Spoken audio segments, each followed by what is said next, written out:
The sun is shining. It's a hot day outside, so stay cool because we got more One Piece to go through. So let's go ahead and get the formalities out of the way, shall we? Yo, peoples! Kyushu92 here, and welcome back to yet another live reading of One Piece. Today, we are going to be going through volume 23 of the series, so let's go ahead and get started. Hold on, let me turn this down real quick. There we go. Now, I've noticed a little bit that I'm moved off to the side just a little bit. Like, I gotta center myself.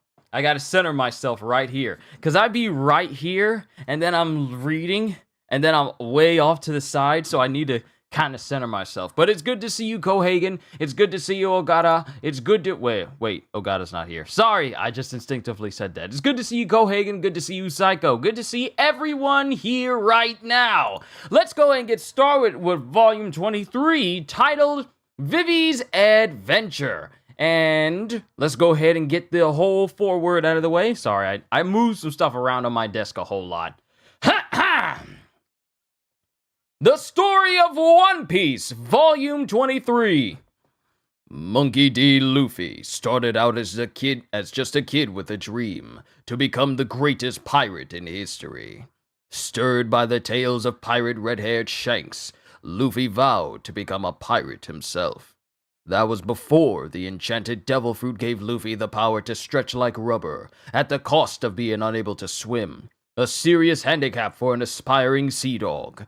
Undeterred, Luffy set out to sea and recruited some crewmates: Master Swordsman Zoro, Treasure Hunting Thief Nami, Lying Sharpshooter Usopp, the High-Kicking Chef Sanji, and the latest addition, Chopper, the Walkin' Talkin' Reindeer Doctor.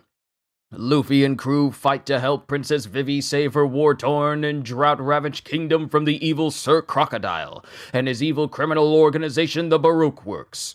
Having finally reached the royal palace in Alabasta, Vivi devises a plan to end the civil war,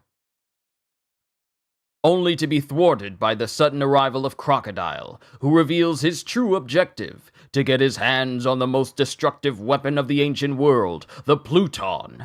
Now, with just a minute to go before Crocodile's henchmen blast the city of Alabasta into a 3-mile-wide crater, Luffy battles it out with the evil mastermind down in the royal mausoleum. Meanwhile, the Straw Hats, after having defeated Baroque Works' deadly officer agents in fierce combat, join Vivi in scouring the city to find the city-destroying bomb. Vivi has her suspicions about where it might be, but with the seconds ticking away, can they possibly reach it in time? 11 chapters this time? Yeah, it's gonna be a hefty one today. Strap in!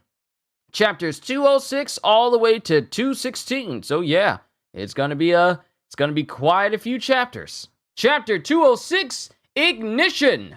Hachi's Walk on the Seafloor, Volume 21. They went that-a-way as it cuts to Papagu, who sees Hachi and tells him that those same dudes that put him on a wild goose chase for a treasure map have also taken Kami, and they've basically gone in another direction, leaving Papagu behind. And Hachi's not too keen about it.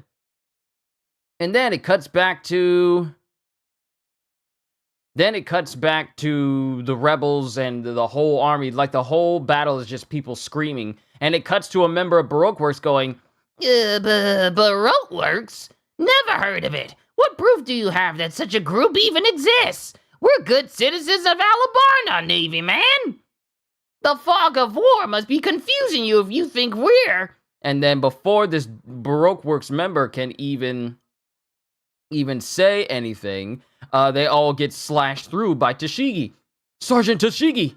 Why are you hesitating? There's no time to wait for proof. Trust your own judgment on who the bad guys are. 4:30. Any second now. Yes, ma'am! And Tashigi looks back at the clock tower. Mind you, she doesn't have her glasses on, so, you know, her vision's not all that good, but even she can tell. The clock! Ribbit. This is a very important job, Mr. Seven. Indeed, Miss Father's Day. We're supposed to be promoted for this, don't you think, Ribbit? Now this is a fine plan indeed. Fine indeed, Miss Father's Day. It just reminds me of how this dude sounded in the 4Kids dub. It's just like, it stuck with me. Indeed! We're going to fire this huge cannonball right into that crowd of people. What a fine plan! That's how I'm gonna make him sound for the remainder of this arc. That's just how I'm gonna make him sound. And it cuts to the clock ticking. Ribbit, it's almost time, Mr. 7. Prepare to ignite! As he lights a match, and it cuts to the rebels fighting the royal guards down in the square below, and then it cuts back to the ruins. Hopefully you guys can hear me good enough. Then it cuts back to the ruins where Cobra and company are. Cobra and Robin are, and then it cuts to Crocodile. What don't I get? What don't I get? And then Luffy rushes Crocodile, and Crocodile dodges out of the way. And then Luffy skids, and then he jets after Crocodile once more. Because remember, Luffy is in a hard life or death battle with Crocodile, and he's already been scratched by Crocodile's poisonous hook. But that doesn't stop Luffy. Come, Gatling! And then Crocodile dodges out of the way again. Don't you get it yet? You're going to die from the poison in your wound. Feeling numb yet? No matter whether you win or lose, you'll never leave this tomb alive. You've taken a lot of hits in our 3 battles. It's a wonder you're still standing. And then it cuts to Luffy, who almost hits Crocodile, but Crocodile dodges out of the way. Why do you keep fighting? And then Luffy grits his teeth. And then we cut back to the square with the clock. 15 seconds to ignition! Aim for the center of the square. Ribbit. Ignition! And then it cuts to Mr. 7, who starts to light the fuse for this cannon. Nami, what are you trying to do? We're out of time. If this doesn't work, we're dead. And it cuts to Usopp. Found it hilarious that you sound like those so-called rich people in TV shows. Oh, you can't afford this Lamborghini that has 2 scissor doors that automatically open to your biometric fingerprints? You peasants! That's just the voice I wanted to give him, Psycho. But Usopp is screaming, we're out of time! If this doesn't work, we're dead! And it cuts to Nami going, I know that now. Shut up and stand still. I'm trying to think. Stand like this? I don't get what you're doing. Just tell me your plan. As Usopp, still bandaged up, is standing with Chopper on his back and Vivi on his back. The fact that he's able to hold up a reindeer along with another full-grown person on top of him, I mean, Usopp may be broken, but he's got a strong back. You'll see in a second. Ready? Ribbit. Listen, Mr. 7, don't you think we should do a countdown? What a fine idea. That'll be delightful. The climate is typhoon. 13 seconds to go. Cyclone tempo. Hey, the cyclone tempo is meant for parties. It's just for fun. The target is the clock tower. And then the cyclone tempo brushes right near Usopp's family jewels. Oh no, it doesn't brush past it, it hits it entirely. It hits Usopp right in the family jewels, and his face just winces from the pain. And then, as that happens, the cyclone tempo launches him into the air. What? You're coming up. What? You're coming up here? Chopper, go to Sanji. Jump. What? That's the plan? We're supposed to jump all the way to the top? Sanji, you know what to do, right? There's no time left. I think so. Okay, I guess there's no choice. We don't have time to think about this. Come on, Chopper. We don't have time to think about this. Come on, Chopper. All right. Hang on tight, Vivi. So that's their plan. Get on my leg. And then Chopper jumps on top of Sanji's leg. Okay. And then they get on Sanji's leg, and then Sanji kicks Chopper and Vivi towards Zoro. Here they come, Zoro! And then they launch even higher. And then it shows Usopp, who's already down on the ground, and his face is bloodied from, getting hurt. Yes! Good job, Sanji! And then Zoro draws his swords out. I just have to throw you up there, right? 10! Zoro! Alright, leave it to me. A sword? Relax, it's the back of the blade. Hop on. Oh, okay. 9! Be careful, Vivi. There are a couple of weirdos up there. Yes, I know them. Huh? Huh? Yo, Ravi, what's going on? We just started the first chapter of Volume 23. Oh, it's getting good. Huh? Huh? Ha! That's Miss Wednesday. Ribbit, I know her. She betrayed the organization. Oh no! Ah! They've been spotted! What? Hey, wait a second. We're in midair. If they shoot at us, we're dead.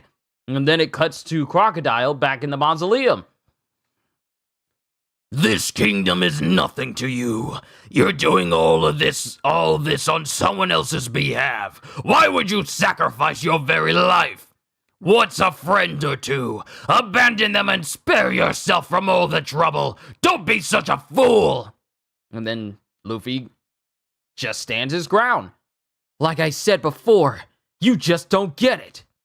Vivi keeps telling people not to sacrifice their own lives, but she's always putting her own life in danger to save other people.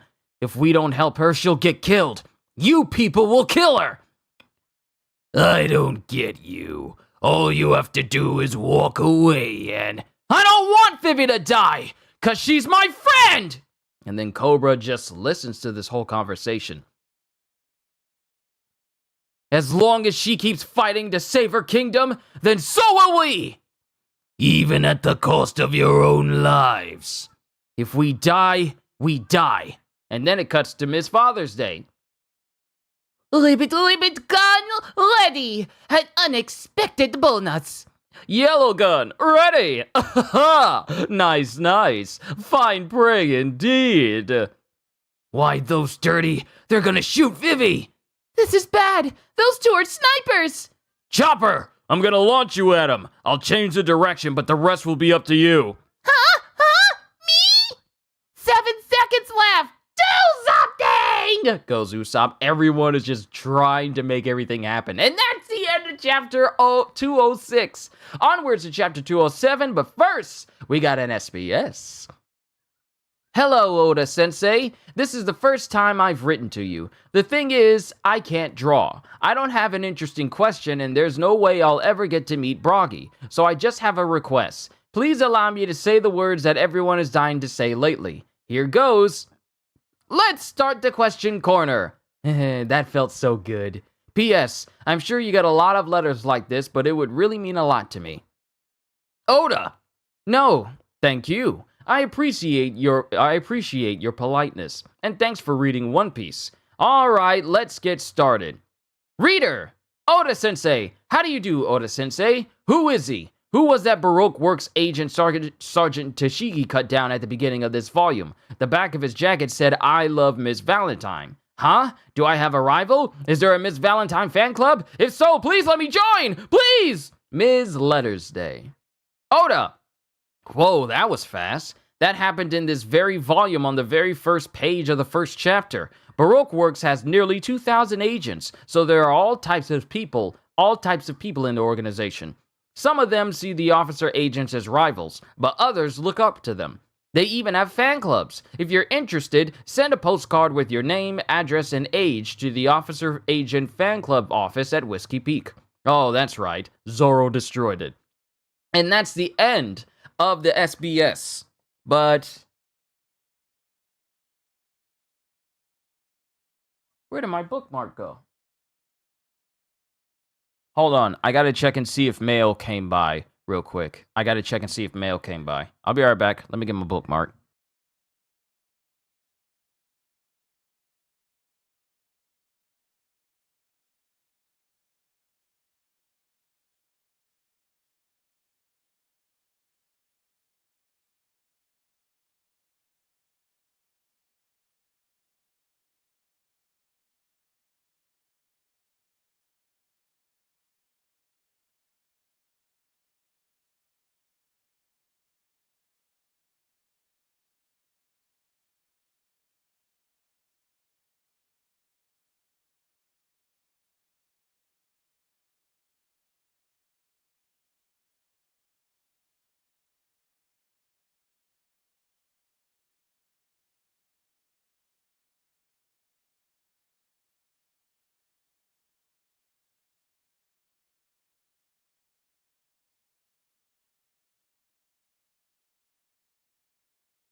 All right, we're back. Who is Miss Valentine? Miss Valentine is the one of the officer agents that appeared in Whiskey Peak along with Mr. Five. She's the one that can change her weight and always carries around the umbrella, whereas her partner, Mr. Five, is a dude that can basically make himself blow up. She's the one I gave like the country accent to with the with that laugh. She's that one. Whew. All right. It was only like one thing of mail at our doorstep. That explains why the boys were barking earlier. But we are done with the SBS. Onwards to Chapter 207, Nightmare. Hachi's Walk on the Seafloor, Volume 22. The Mermaid Selling Macro. And it shows that these same pirates have their own little ship that they have on the water. And they have Kami trapped. Kami trapped inside of like this little globe thing. Chapter 207, Nightmare. And it cuts to Luffy as Luffy starts to drop to his knees. Yeah, You can yap all you want, but it's getting harder to move, isn't it? It serves you right, Straw Hat. And then Cobra just watches as Luffy starts to collapse.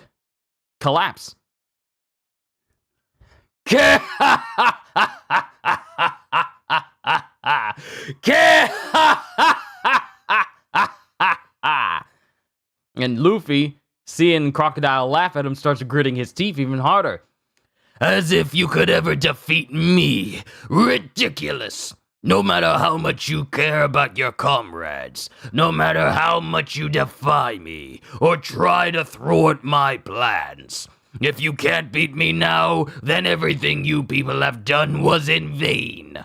A pup like you is simply no match for a real pirate. That's the way it is, and you can't change it. Then it cuts to the cannon, where it cuts to the giant cannon inside the clock tower. And the fuse keeps going. People keep fighting. Cyclone Tempo flies up, a sword flies up into the air. And then we cut back to Zoro preparing to launch both Chopper and Vivi. Chopper! Vivi! You ready? I'm gonna fling you! Ribbit, Aha! Ribbit! ribbit. Aha! Just the exchange between these two officer agents. Ribbit, Aha! ribbit. Aha! Okay. Lady, smash! Go! 6 seconds to explosion. Hey, listen, our bullets collide and explode. As the bullets of Miss Father's Day and Mr. Seven, her bullet is basically in the shape of a frog face, while his bullet is in the shape of a die. That all have like the number 7 on it. It's like a 7, it's a die that has 7s on all of them. And as the bullet goes, they wind up hitting Zoro instead of Chopper and Vivi. 5 seconds to explosion. And it cuts to Sanji, who's still airborne, and they see that they shot Zoro. Mind you, this dude is already still recovering and just coming off of the backs of him finding an individual who basically just butchered his entire midsection. You know, like carving out his chest. He's already just come off from that, and now he's getting shot in the chest. This man's a tank if he survives. They shot Zoro! Leave it, running away. It's useless! Smash! As they shoot in the direction of Chopper and Vivi again. And then it cuts to Chopper, who's the only one who's up there who's airborne. Oh, Who's that? and they shoot at Chopper, but Chopper shrinks down to his like brain boost, and his brain boost, and he dodges the bullets because he shrinks in size. Oh! What? What? As Chopper sees that he's all the way in the air with absolutely no way to get down. Pistol with a square barrel. How does that even work? Mechanically, how could that even work? Rail guns I can understand, but handheld guns, I don't think a square barrel is really going to give you the desired effect that you think. But, like I said, this is One Piece, logic does not apply. And then it cuts back to a flashback where apparently Chopper threw Vivi in the air. Are you ready, Vivi? Throw me with all your might, Chopper. And then Chopper just falls towards the ground below, just screaming as he falls. Where's Miss Wednesday? What happened? As it cuts to the fuse still going. And then it shows that Vivi is above them. It cuts to Vivi, who's above them. Up here. 4 seconds left. 3 seconds left. It continues to count down. 3 seconds left. Sorry, gotta sneeze. There we go. 3 seconds left. Go! Peacock string. And we see the horrified faces of Miss Father's Day and Mr. 7. Slasher! And both of the agents dodge. And Sanji falls right next to Nami. Huh? 2 seconds left. Leave it. Too bad. You missed! And they aim at Vivi. But Vivi whips backwards with her peacock slashers going, Run back! and both of them get knocked out of the tower. And then we see the fuse still going, but Ms. Father's Day and Mr. 7 getting knocked out of the tower. And Usopp going, yeah! And then Vivi sees the fuse and then runs towards it. 1 second left. It's over. And then it cuts to the outside view of the entire city of Alabasta. Cuts to Luffy, it cuts to Cobra, it cuts to Robin, it cuts to the armies fighting, cuts to people being cut down, it cuts to Tashigi.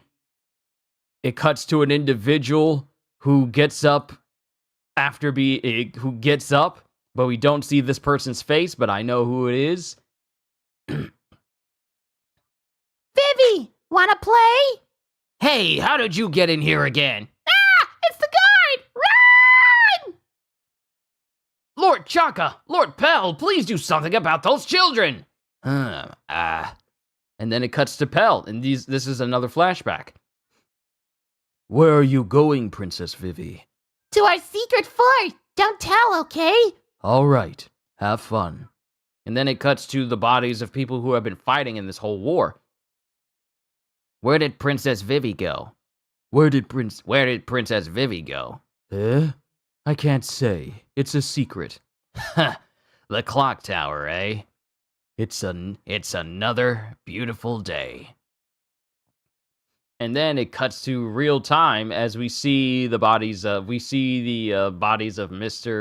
7 and Ms. Father's Day falling out of the tower still, people still fighting in the streets, and then the clock striking at 4:30, and then there's just silence. Did it work?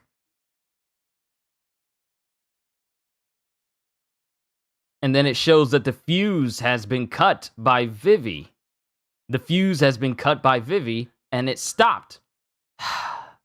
But they're still ticking. She's cut the fuse that was lit and kept it from going forward, but it's still ticking. And then it cuts to Zoro, who finally falls to the ground. Ugh! What? You're alive? What about the bomb? And then it cuts to a Navy soldier who has like a bump on his head, because apparently Chopper fell on him.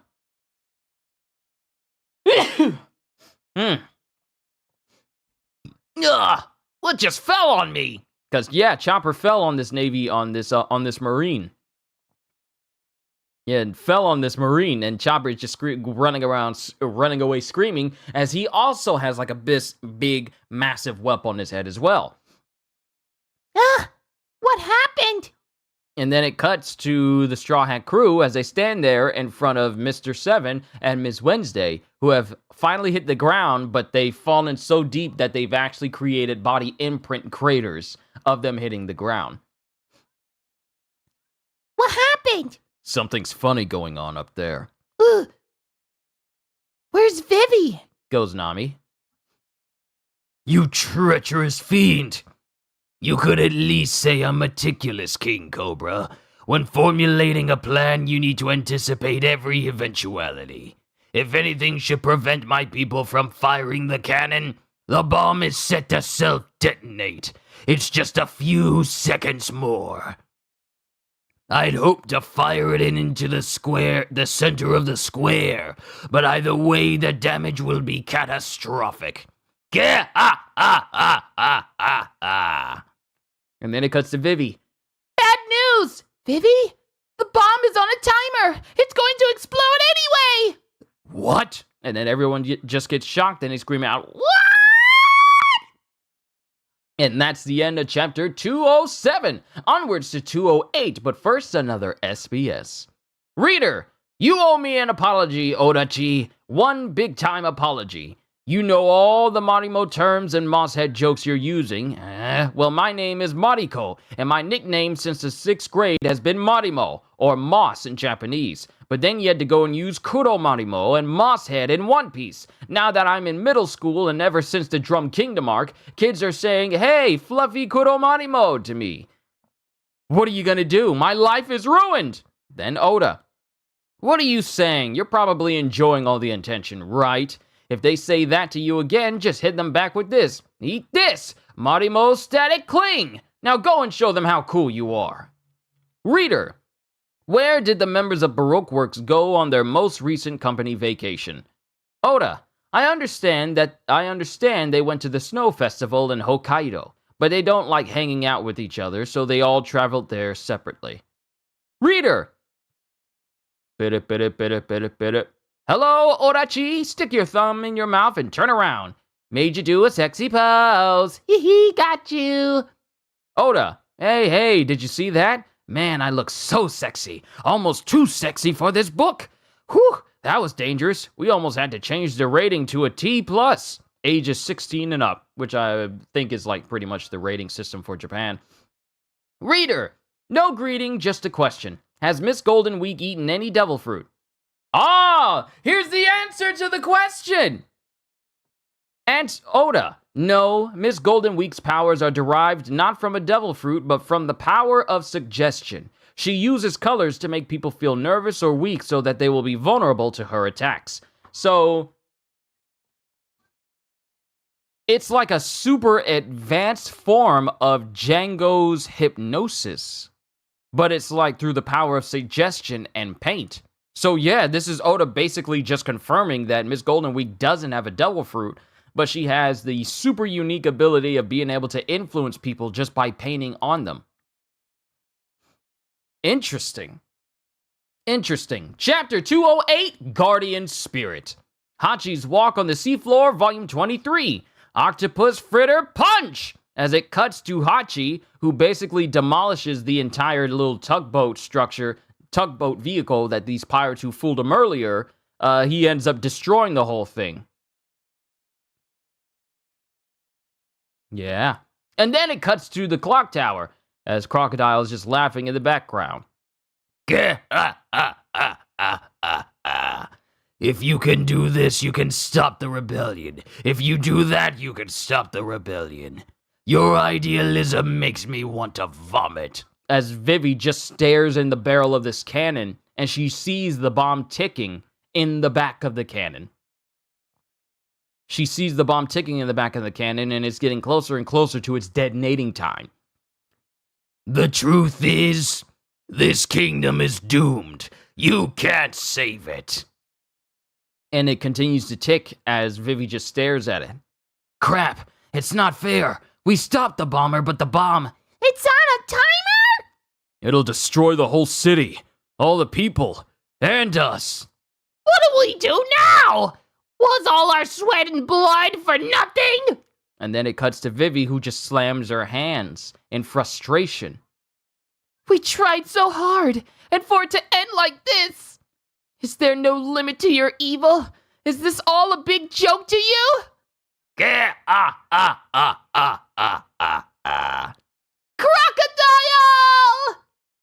And then someone is standing behind Vivi.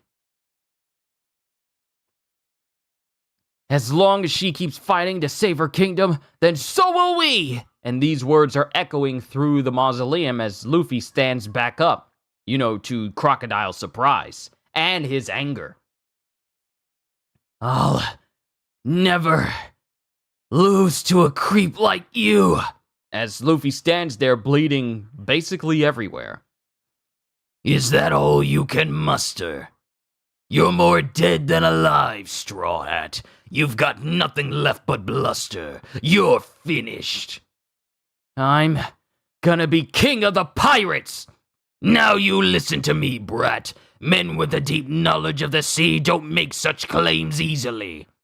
Like I told you before, you're an upstart with delusions of grandeur, like 1,000 others.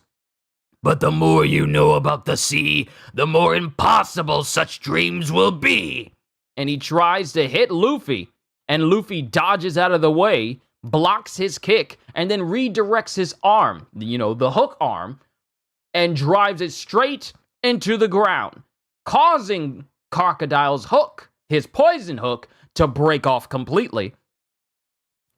I will defeat you! And then it cuts back to the clock tower with Sanji and company, with Usopp going, Did you see that just now? The bird guy. And it cuts to Pell. Pell's back! He's okay! More or less. This brings back memories. The Sand Band's secret hideout. Pell! I had my hands full with you and your antics back then. Pell, listen! The bomb is on a timer. It could go off at any moment. Princess Vivi, what are you doing in the munition storehouse? Hey, what was that noise? Oh, it's Princess Vivi. We've warned her over and over not to go near there. Lord Pell. Oh, Pell! I was trying to make fireworks with the gunpowder, but I messed up. 'Cause it's the anniversary of your enlistment, remember? And then Pell back then hits Vivi over the head, like he pops Vivi smacks Vivi.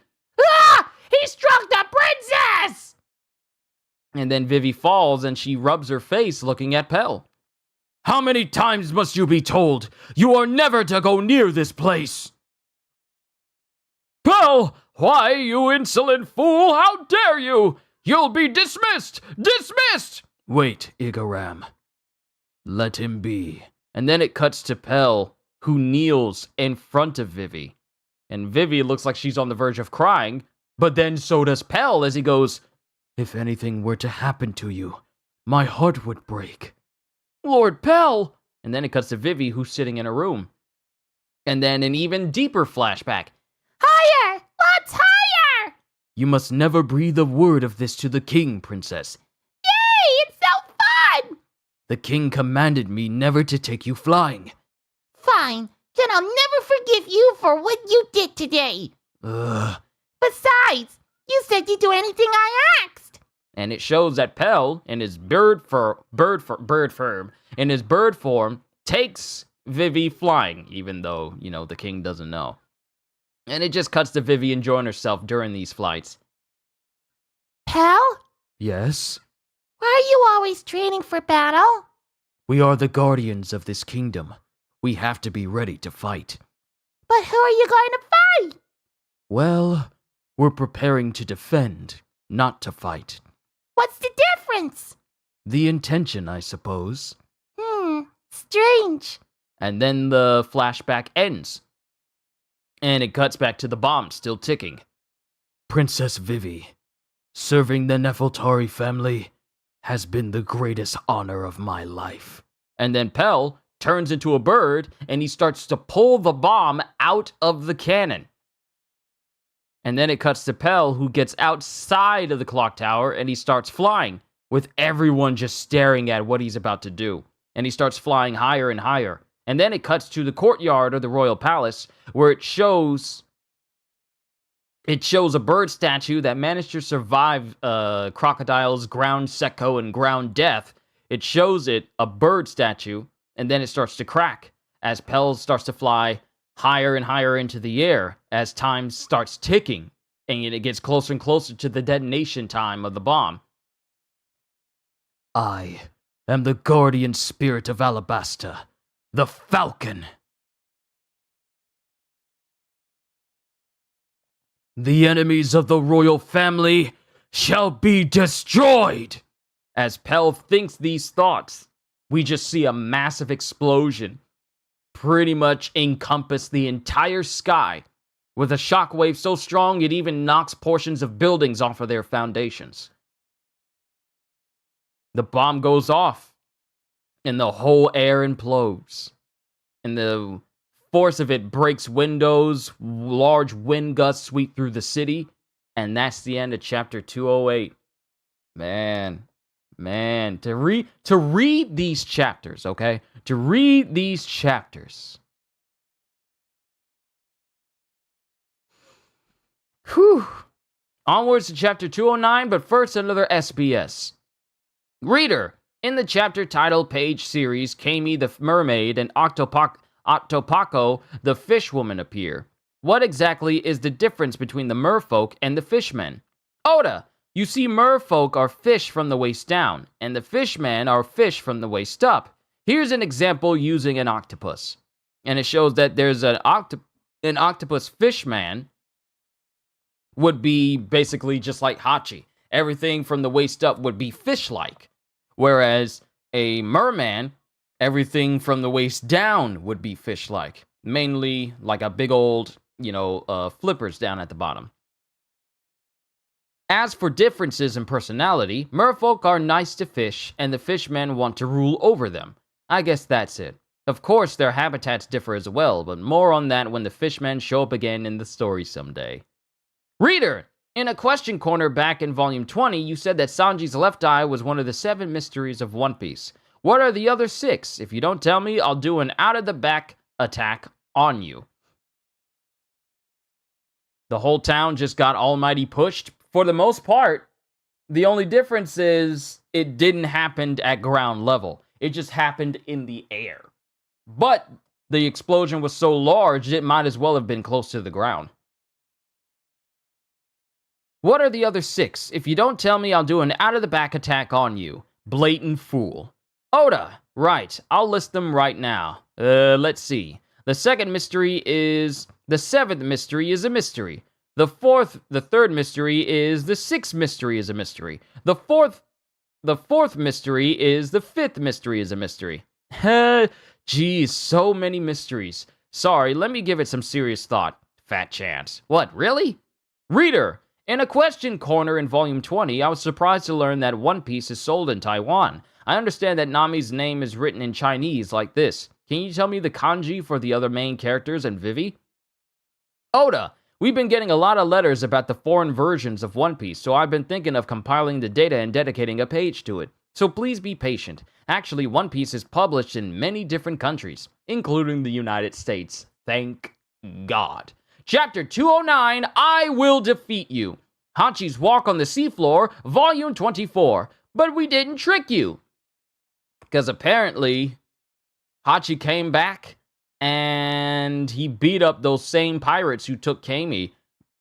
But apparently they were telling him the truth and there was treasure there, but he came back thinking that there wasn't. So that means he has to make a trek all the way back over to that big old giant octopus to see if there's actual treasure around. But the entire air implodes and everyone sees this explosion happen.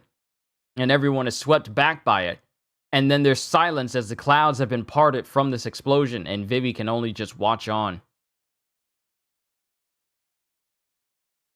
And then Sanji, the bird guy. He saved the kingdom! Hey!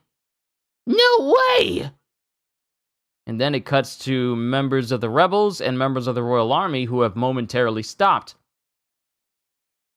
And then it cuts to a rebel who starts to move, going with Tashigi going, Stop! Stop all of it! Stop it! All of you! Sarge, look out! And then someone screams.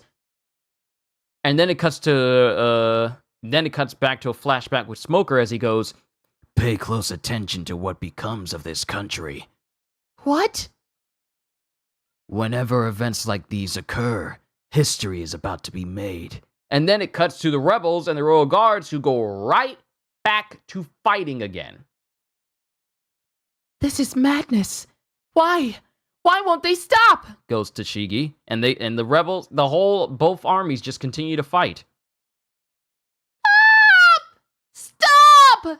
Stop fighting! Stop fighting! Stop! Stop fighting! Stop fighting! I keep forgetting just how much Vivi kept screaming for people to stop fighting over and over and over and over and over and over again. I forget about how many times she actually said that. What? Hey, don't just stand there. Hit him, kick him, do whatever you have to do to stop them from fighting. Come on, hurry, move it. We have to save as many people as possible. And this is Nami trying to make the others do something to make everyone else stop fighting. Vivi, stop fighting! Stop fighting! Stop fighting! And then it cuts back to Luffy, who's fighting Crocodile, who lands a solid blow on Crocodile with a solid punch. And then Luffy proceeds to kick Crocodile immediately in the head. And then while Crocodile is still falling, he brings his fist down on Crocodile, cratering his face into the rubble. The scorpion poison should have taken effect by now. Where is this runt finding such strength? And then it cuts to him speaking to the Unluckies. Mr. Five and Miss Valentine were defeated. Who did this? Luffy? Never heard of him. There must be some mistake. Then later on, they're still alive? So those pirates are here in Alabasta. And then, from the broken portion of Crocodile's hook, he causes like a small sword to come out of the end of it. You insignificant pup! Do you realize who I am? And he tries to stab Luffy, but Luffy just dodges out of the way. And Luffy goes, I don't care who you are! I'm gonna defeat you! And then with a rising kick, launches Crocodile into the air. Oh, the moment's here, everyone. He launches Crocodile straight into the air inside of this mausoleum, high into the air. And then he's far above the ground, and Crocodile goes, I'll bury you along with this tomb. You say dagger. Yeah, you're right. You're right. It could be a short sword, or it could be a dagger. But I wouldn't be surprised if it was actually a short sword. I wouldn't be surprised if it was an actual short sword and not just like a dagger. I could be wrong, though. You're probably right, Kohagen. It's probably a dagger. Hold on.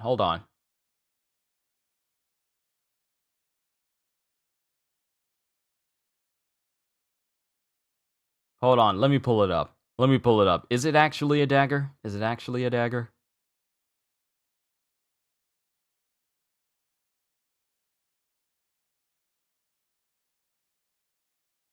Oh, it is a knife. It is a knife. You're right. You're right. It is a knife. I thought it was like a short sword.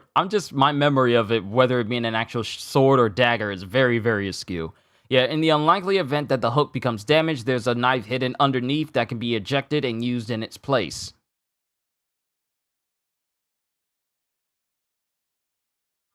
Yeah, it is. It is. All right, back to it. I'll bury you along with this tomb.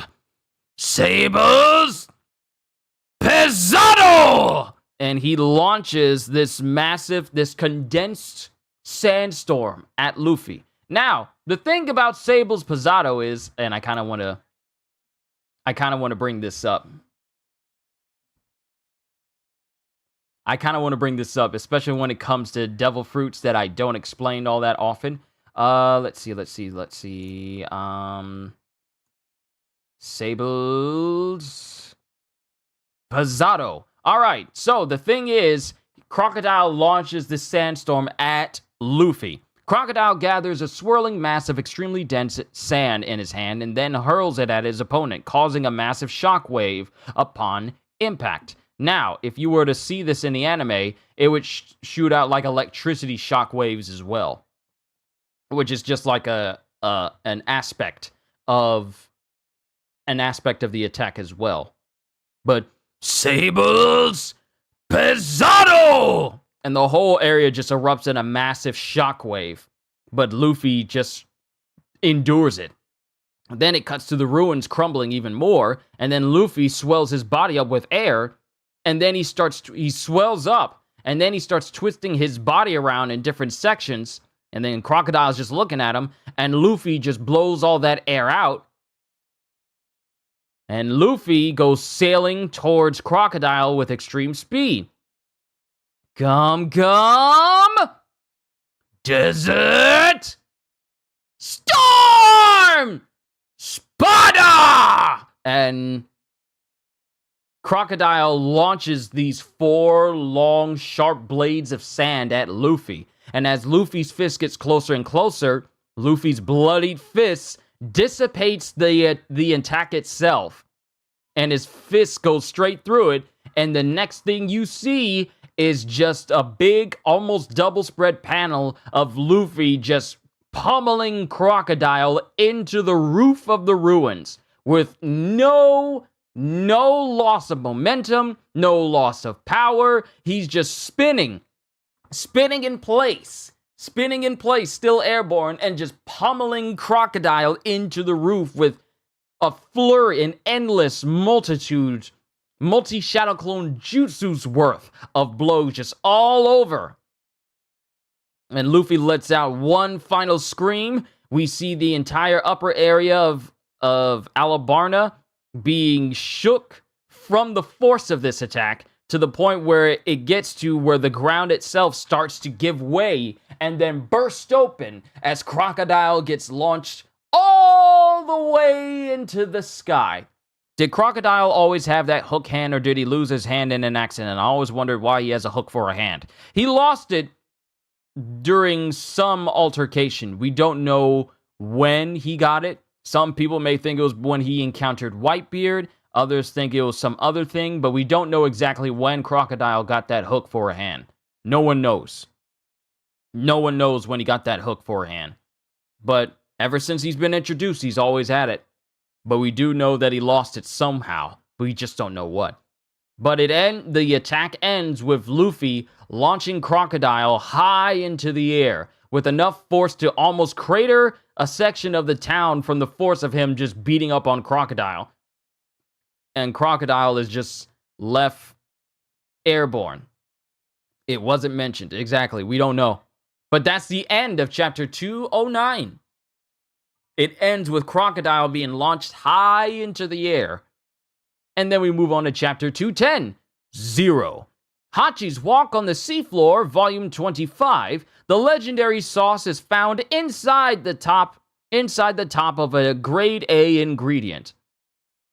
And it turns out that super squid, that big giant octopus that Hachi fought earlier, actually had the treasure in the top of its head. It just like it was in a section that could actually be moved. And yeah, And apparently it was a legendary sauce. But chapter 210, 0. And then the whole area starts to crumble because of the forceful attack that Luffy launched on the town, sending Crocodile high into the air. And then it cuts to Chopper and Zoro dealing with some rebels and dealing with some royal guards as Crocodile's body is sent flying into the background. And Sanji sees him. Hey, look, over there. Huh? Huh? Huh? Crocodile? And Crocodile is still flying airborne. And then it cuts to Vivi, who sees Crocodile flying airborne, flying high into the air. Oh yeah? Then we'll get this Crocodile guy. We'll kick his butt. And then Vivi sees this, realizing that Luffy has held up his end of the bargain. Luffy. And then Crocodile starts falling. And then we cut to Luffy, after beating up Crocodile. He's just left airborne as Cobra just goes, Incredible. Does he realize how much bedrock there is to get to the surface?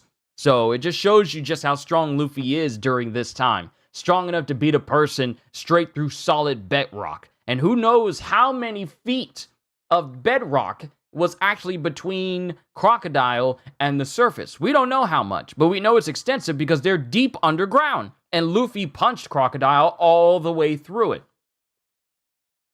with enough momentum to send him flying into the distance. And then it cuts to people who are still fighting, with Sanji going, I don't get it. Where did he come flying out of? Hey, that means Luffy won! And then the rest of the Straw Hat crew is happy to know that their captain won. And then Vivi drops to her knees, and then the fighting continues. Though Crocodile's been defeated. And Vivi is so frustrated, she starts digging her hands into the clock tower to the point where her finger starts to bleed because she's frustrated as she goes, Why is there blood still being shed? And the fighting continues, but the clouds start to move around the palace. Stop fighting!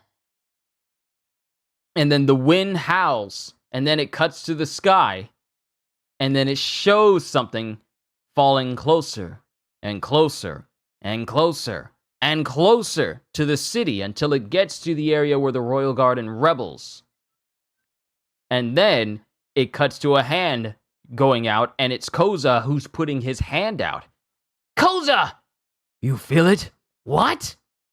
Ting, ting, ting, ting, ting, ting. So many tings.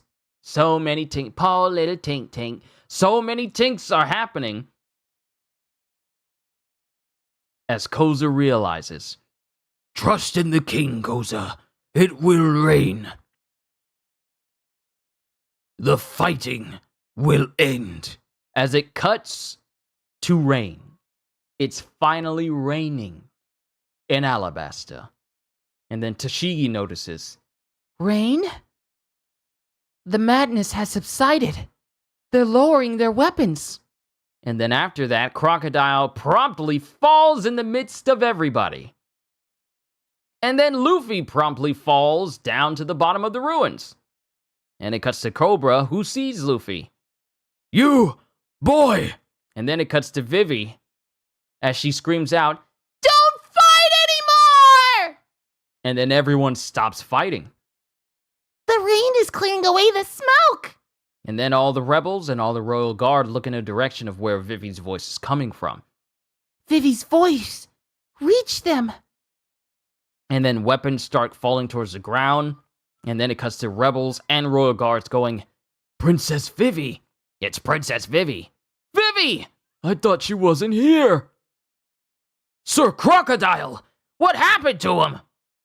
Sir Crocodile? Do you know what that jerk did to this kingdom? Let me tell you! And then Usopp gets upset, but then Sanji has to hold him back. Yeah, hold on. And then Zoro just watches on. Wow, all my years of watching anime, you never heard of a female character hates the sight of fighting so much?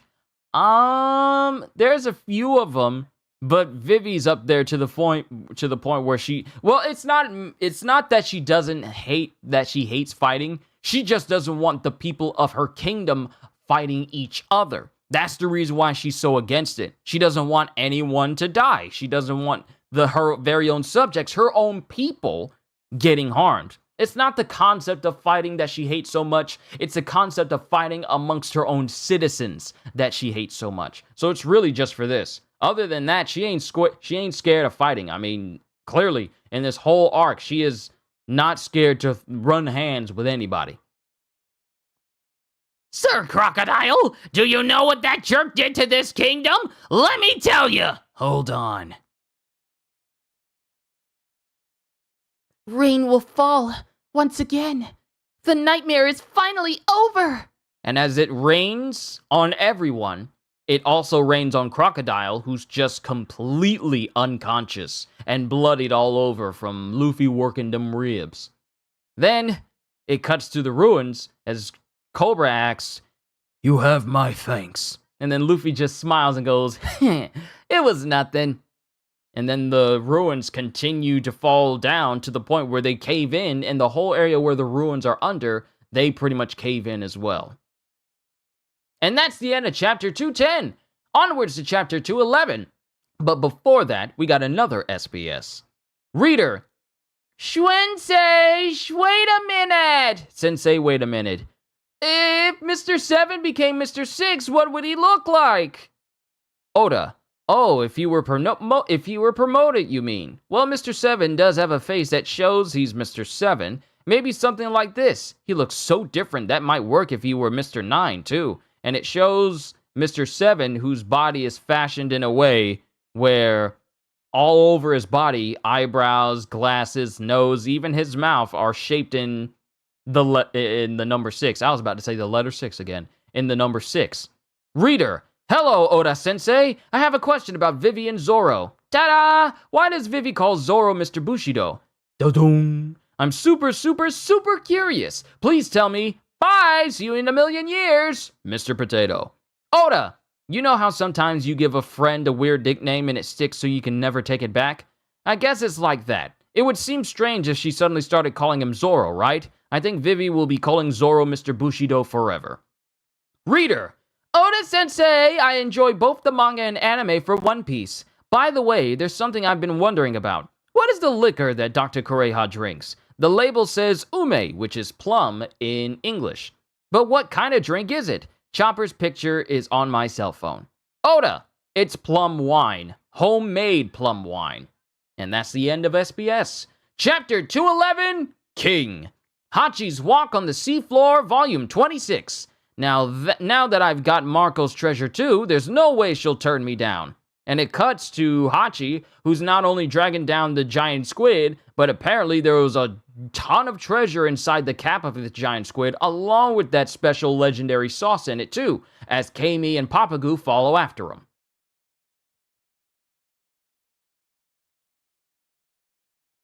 And then it cuts to Rebels going, Hold on! You can't just erase everything that happened. This nightmare isn't over yet. We saw the king destroy Nanohana with our own eyes. Yeah, the royal army even shot Koza. You expect us to just forget all the rotten things the royal army has done? The souls of our fallen comrades scream for revenge. And then it cuts to Chaka, who screams out, Throw down your weapons, soldiers of the king. Who is apparently alive and well enough to stand. I won't say well because he's bloodied and huffing and puffing and shaking a little bit. Lord Chaka! Chaka! You! Me! You too, rebels! As it cuts to Igaram. Lord Igaram! Commander! And he's holding a child. I think that's... Is that Cho? I forget this kid's name. I forget his name. Igaram? Because as far as Vivi knows, Igaram died after he sailed away from them all the way back at Whiskey Peak. So this is the first time that Vivi is seeing Igaram after all that time. Igaram? Igaram, you're alive! May we meet again in our homeland. It's that weird guy from Whiskey Peak. He's alive! Can you speak? And it's the kid that saw that King Cobra was a fake, but was, presumably cut down by Mr. One and Ms. Doublefinger all the way back in Nanohana. That's the kid from Nanohana. Yeah, the one the king's soldiers beat up. No! You got it all wrong! It wasn't the king's men who hurt me! Listen to me, everybody! I saw everything! The king's soldiers that attacked Nanohana were imposters! Even the king was an imposter! It was all a trick! And then it cuts to when this kid saw Mr. Two Bon Clay running away going, It's all so iffy! and then it cuts to someone else going, he's right. Someone's been manipulating us all from the very start. And it's Koza, who's back up again. Koza! Chief! And then it cuts to Igaram again. Hear me. I'll explain everything that has been happening to this kingdom. Throw down your weapons, everyone.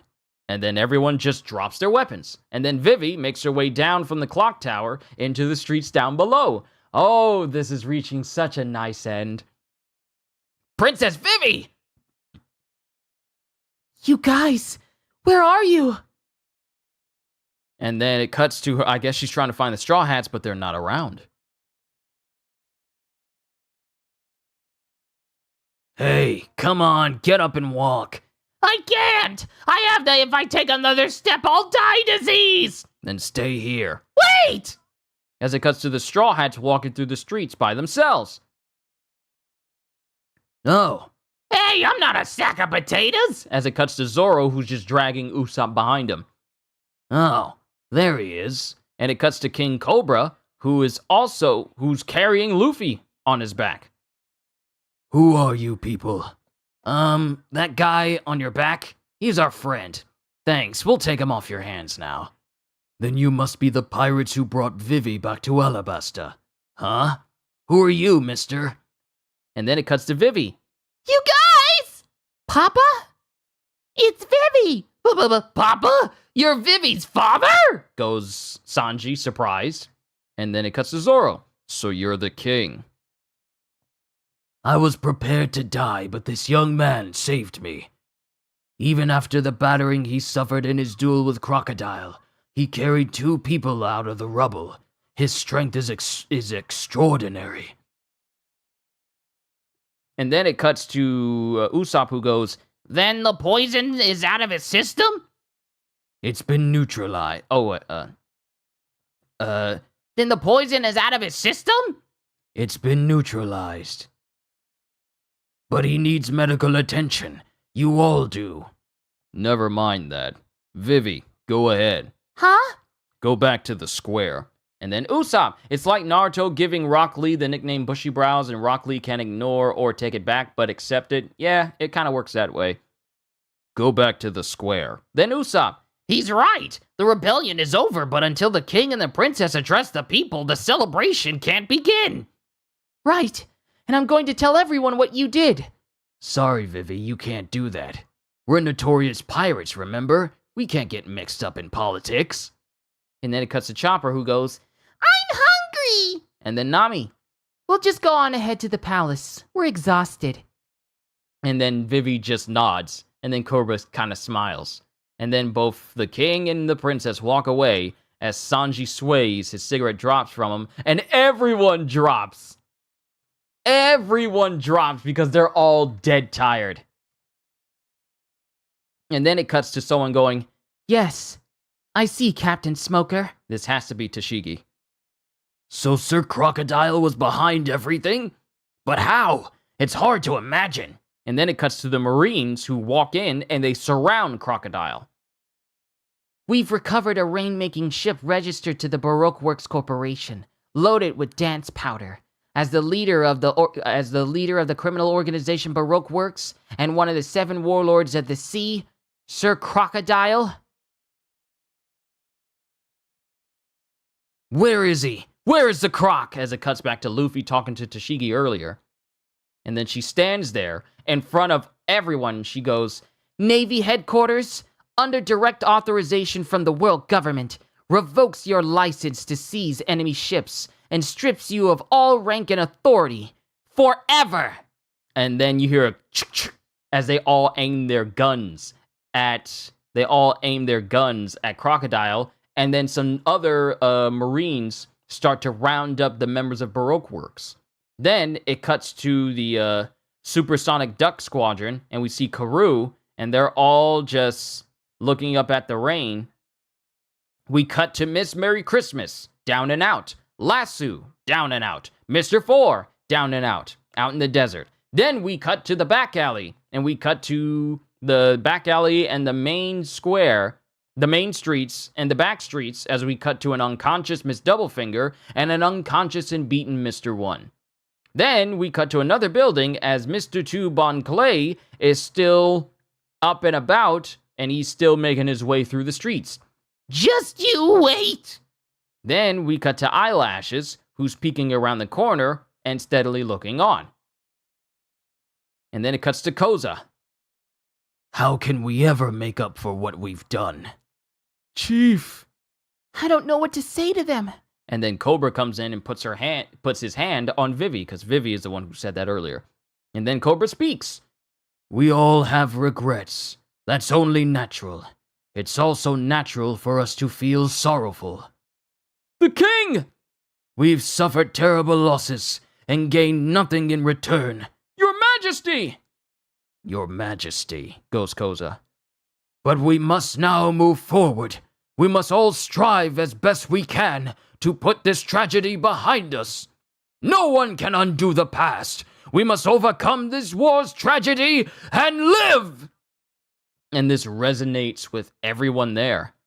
I am not worthy, Chaka thinks to himself. Long live Alabasta! And then we cut to narration. The battles of Alabasta's devastating civil war. Then we cut to the crying eyes of Koza, the tearful eyes of the rebels, the tearful eyes of Vivi. The battles of Alabasta's devastating civil war, along with those battles never mentioned in the pages of history, finally came to an end. As it ends this chapter with all of the Straw Hats just completely unconscious in some back alley streets. And that's the end of chapter 211. Onwards to chapter 212, Some Justice. Hachi's Walk on the Seafloor, volume 27. Meanwhile, Octopaco is on the move, and Octopaco is the girl that Hachi is trying to impress. And she's just chilling while she's making her way through the sea. Smoker, where'd this rain come from? Sandy Island's north coast, Kingdom of Alabasta. You didn't use the rain powder, did you? Fool, give me a little credit. The King of Alabasta was able to end the fighting without using dance powder. Why would I? I'm sorry, I take it back. But since when do you care about others, White Hunter? Is that heart of yours getting soft? Mind your own business. Still, isn't this overkill? Using my elite squadron to look for a single ship? It's humiliating. Hina is truly mortified. Black Cage Hina, Navy Captain. Also, the same woman that Fullbody and Django were enamored with from the previous cover pages. Just do me this favor. We go way back, right? Poor Tashigi. How does she put up with you? Hey, why don't you tow this rain-making ship back to headquarters? Why? You can take Crocodile too. Tashigi's bringing him in. Stop ordering me around. Who do you think you are? BWS, Baroque Works ship, Downpour, rain-making ship. And then it cuts to a coin being flipped and Smoker catches it. Heads. You lose. Same old Smoker, stubborn as ever. Hina is so disappointed. Right, I know. Then it cuts back to Tashigi in the still raining city of Alabarna. What? That's an order! But Sergeant, this is our chance! If they regain consciousness, we'll never... I forbid you to lay a finger on those pirates! Why not? They're out cold! They're sitting ducks! And then it cuts to people being carried away on stretchers as the aftermath of the entire battle begins. Koza, how badly are you hurt? You're not going to die, are you? Toto is Yuba's. Vivi, always the worrywart. I don't know what happened to Yuba, but whatever it is, that stubborn old man will be all right. Koza. That same blood runs in me too. After my wounds heal, I'm heading straight to Yuba. Don't worry, I'll let you know how we're doing. Good. It's raining! For the first time in 3 years, it's raining! As it cuts to different locations throughout Alabasta. And the rebellion is over! Our foolish sons are coming home! Then it cuts to Erumalu, who we saw before, and it's raining there. Then it cuts to the Mary, along with all the dugongs that are apparently guarding the Mary, because they're all over it, and they're all surrounding it as well. How long are you gonna keep this up, Father? Yuba is finished! You can't save it all by yourself! Do you intend to die with the town? See, Koza, the rain returned. Just 3 years, that's all it took. And it cuts to Toto, who's just smiling as he's sitting there. Fine. He's fine. He's bloodied a little bit because of the sandstorm, but he's alive. And he just sits there in the sand as it rains. And he says, "See? Rain." Then it cuts to Rain Base. And everyone is seeing the rain. Everyone is seeing the rain and embracing the rain. And everyone is enjoying the rain. Even kids are opening their mouths to take in all the rain. This place has not seen rain in so long. Then we get narration. Natural rain fell on the land for many days, and the desert kingdom bloomed again. And as it's raining, it cuts to Luffy and company, who are all asleep in their own beds inside of the palace, while Vivi is watching over them and looking at the rain outside. Can you imagine not having rain for 3 whole years, and then you see it, and all you can do is just look at it? Like, some people are content that way. But Vivi is sitting there in a chair, and then the door opens, and apparently it's Igaram. Ah, these stupid security tags.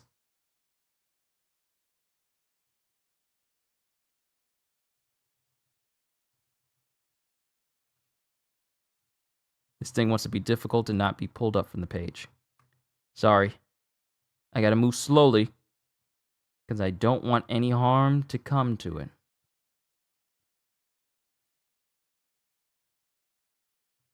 Yep, because a security tab was covering up a speech bubble. I hate security tabs in manga. Princess Vivi, you're still awake? Igaram. Can't you sleep? I don't want to sleep. I just want to keep watching the rain fall. And then it cuts to Igaram and Vivi looking out at the rain, and everyone's sleeping. Luffy sleep, Zoro sleep, Usopp sleep, Sanji sleep, Nami's asleep, and then Chopper. Notice how they all cut to individuals who were recruited, in the order that they were recruited. Luffy, Zoro, Usopp, Sanji, Nami, and then Chopper. They're all shown in the order that they were recruited to the Straw Hat crew. You tend to see that sort of trend pop up every now and again. Ah, Pearl. Usopp with his legs in the air. Hold on, let me go back and look at that page. Does he have his legs in the air? Everyone is asleep wildly. Sanji is all the way on the ground. Chopper and Nami are the only ones who are like on their bed, but everyone is just super wild sleepers. Everyone. But Usopp is like halfway in the air with his leg just sticking up there. Pearl. He was the noblest warrior I've ever known. Because it shows Igaram covering up everyone and putting them back in their beds. Yes, I wish I could have thanked him. That is the greatest tribute you could pay him. The following day, Tamarisk, Alabasta's eastern port. Captain Smoker! Lady Hina! Sergeant Tashigi has... Captain Smoker, Lady Hina, Sergeant Tashigi has arrived. Welcome back, Sergeant. It's been a long time, Tashigi. Captain Hina. Hello, I'm a bit tired. I'd like to turn in now. Mission accomplished, Captain Smoker. Good work, Tashigi. I heard about the Straw Hats. Forgive me. I gave aid to the pirates, and I let them go when I could have captured them. My actions were inexcusable. Don't apologize. Don't apologize. You followed your own sense of justice, right? No. Sergeant? I had no choice. And then it cuts back to when Crocodile was speaking down to her. Losers shouldn't boast about enforcing justice. The sea favors the strong. Then it cuts to her thinking about Luffy. Where is he? Where's the croc? Tell me! I knew where Crocodile was, and all I could do was stand by as I told him. With time running out, I could only help them. Justice demanded it. You think justice demanded it? You think you're dealing with run-of-the-mill pirates and then they do something out of the ordinary? Well, on these seas, it's either shape up or ship out. Grow strong or perish. Whose idea was it to come here anyway? I'm sorry. I'm going to rest a while. And then it just cuts to Tashigi as she walks past Smoker. And then Smoker takes his cigars out of his mouth and he goes, Fool. A soldier doesn't cry over something like this. You gotta get stronger. As it cuts to Tashigi, who's just bawling her eyes out over her own feelings of ineptitude. Like she feels like she wasn't strong enough to make any real difference during this entire situation.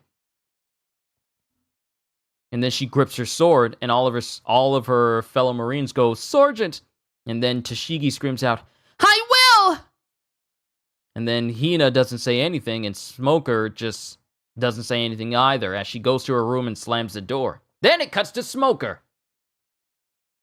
I wish you guys had as much guts as she does. Now get your butts on board. Sir! Captain Smoker, there's a transmission from headquarters. This is headquarters. Captain Smoker. Smoker here. Regarding the capture of Crocodile, top-ranking ministers of the government have decided to award you and Sergeant Tashigi medals. Capture Crocodile? Now hold on. We weren't the ones who defeated Crocodile. Didn't you get our report? You're both being promoted one rank. So, now listen, Crocodile and his gang were beaten by the Straw Hat Pirates. They fought their butts off. Then it cuts to Hina. Don't waste your breath, Smoker. The government doesn't want the truth to get out. After all, what would people think if they found out that a bunch of pirates saved Alabasta? You will both appear at an award ceremony and accept your medals. Are you crazy? You can't refuse. You have to take the credit for Crocodile's defeat. Do you know what will happen if you defy your superiors? Defeat Crocodile? Us? Tashigi's over there crying about it because she couldn't. Hey, you can give those old pencil pushers a message for me. Huh? Smoker, don't! Tell him to shove off. And then he hangs up on him. He's all like, you can tell those superiors of mine to kiss my butt. I don't care about the medals, because we didn't earn them. It just shows you that Smoker would rather, he would happily take the credit if he was the one who beat Crocodile. Happy is an extremely strong word. He would take the credit if he was actually the ones that beat Crocodile, but his own sense of honor is all like, we didn't beat them. We don't want it. We don't deserve these medals. We don't want it because it was pirates. And it's like the higher-ups are all like, we don't care if pirates beat them. In our eyes, the public needs to know that the Navy beat them. And he's all like, yeah, you can tell my superiors they can shove it. But that's the end of chapter 212. Onwards to 213, VIP. And then it cuts to someone who's speaking, an old dude with like a big robe who goes, Huh? What a marvelous compound. Most innovative, and yet so logical. Brilliant. Where did you learn medicine? And Chopper doesn't say anything. And then Vivi goes, Chopper's a doctor from Drum Island. What? Drum Island? That great land of medicine? Very advanced indeed. I've been a physician for 40 years, but I never knew such techniques existed.